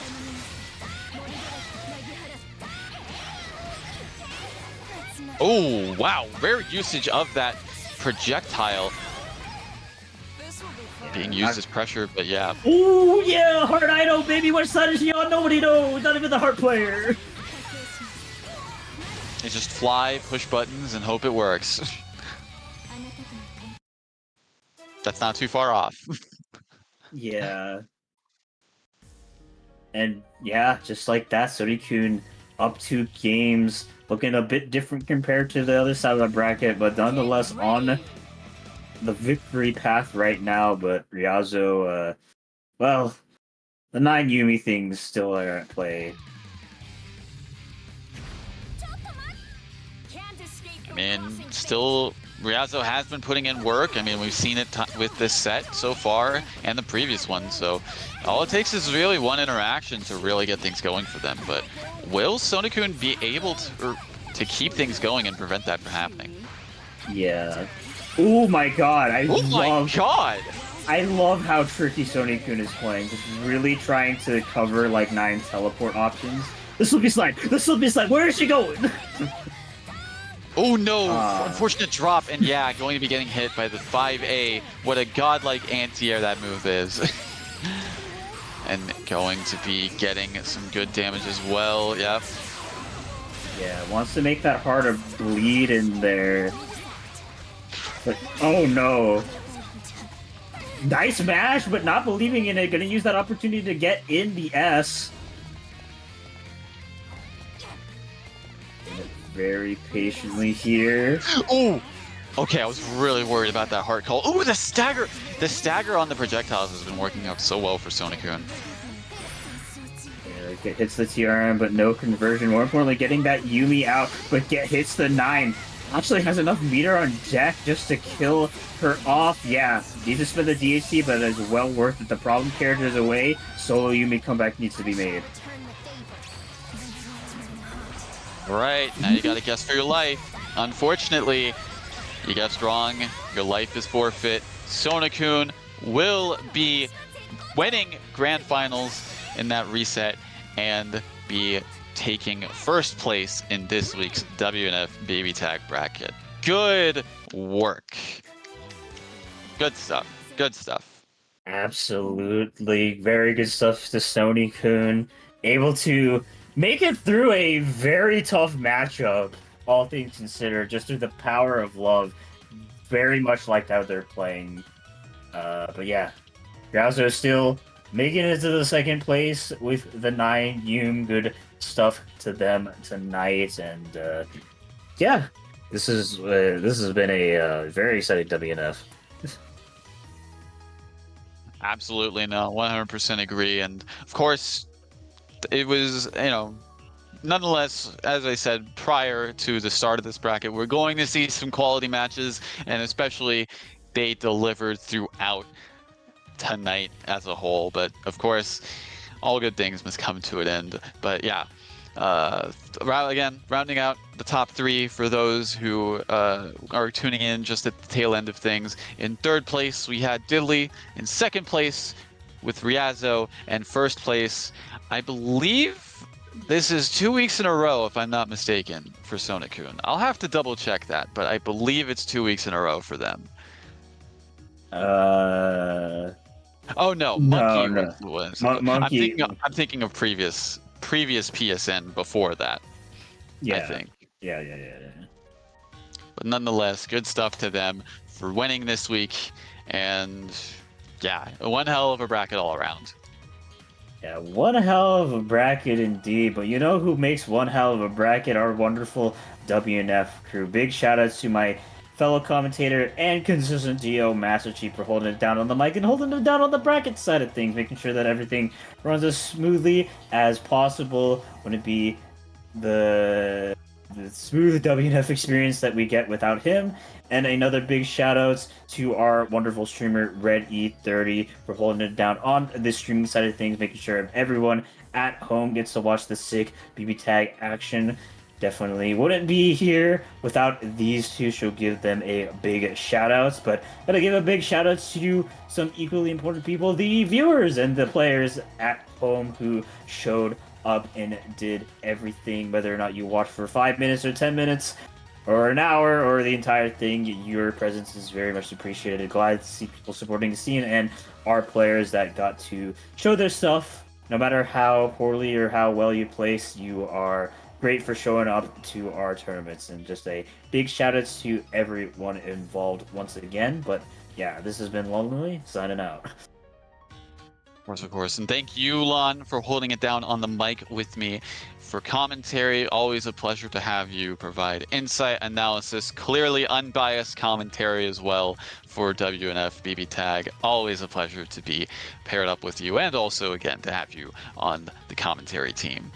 Of course, as stated before, shout outs to all the players giving a wonderful set of matches for us tonight in this bracket. Wouldn't be the same without them, and wouldn't be the same without all of you joining in and tuning in tonight on this Wednesday night / Thursday morning, depending on your time zones, of course, and showing your support through viewership in these events. Always grateful to have that, and always grateful to have our wonderful regular streamer E30 hold it down week in, week out, providing the stream for this event. And again, being part of the team wouldn't be the same kind of production without him, of course. Always grateful. And let's see. Players, commentators, streamer, what else am I missing? Of course, last but certainly not least, big thank you to Level Up Productions for having Wednesday Night Fights Online Edition and BOA for us to have the locals experience at home when in-person locals for WNF are not available at this time. Until that time comes, we will keep things going, keep it rocking, keep the flag flying, and keep fates crossing here at WNF BBTAG Online Edition. It's been Master Cheap, TO, bracket runner, and host and commentator for this week's BB Tag bracket. Always a pleasure doing this for you all, and looking forward to next time on the PC platform. Until then, I will be signing off and playing some Blaze Blue Entropy Effect. E30, I take things over to you. All right. Again, everyone for tuning in.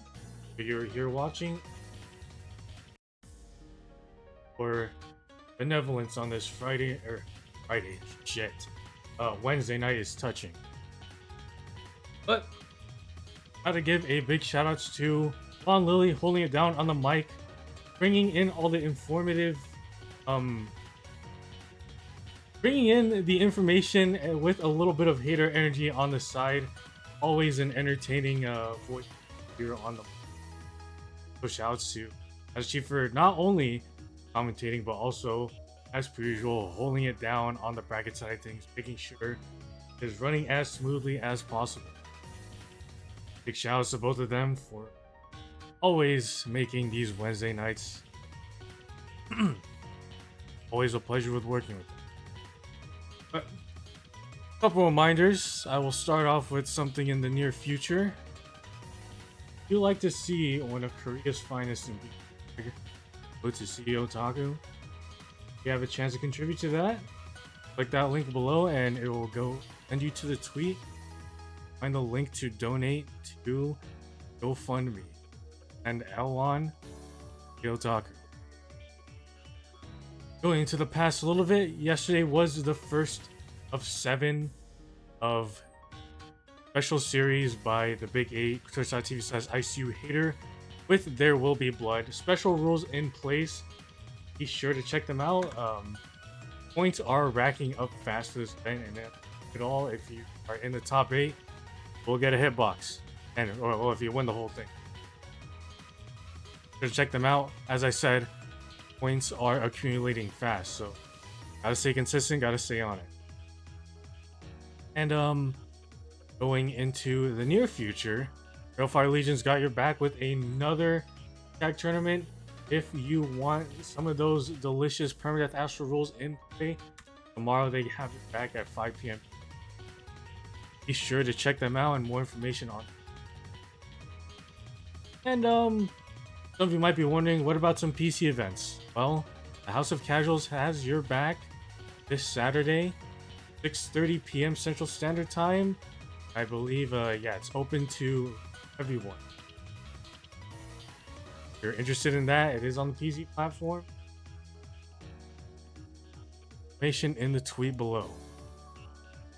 And to round it all off, with a PS4 bracket coming in the near future, starting on October 15th, there will be 6 weeks of BBTAG, a season event with a huge prize pool at the end of it. So check them out and more information and start grinding.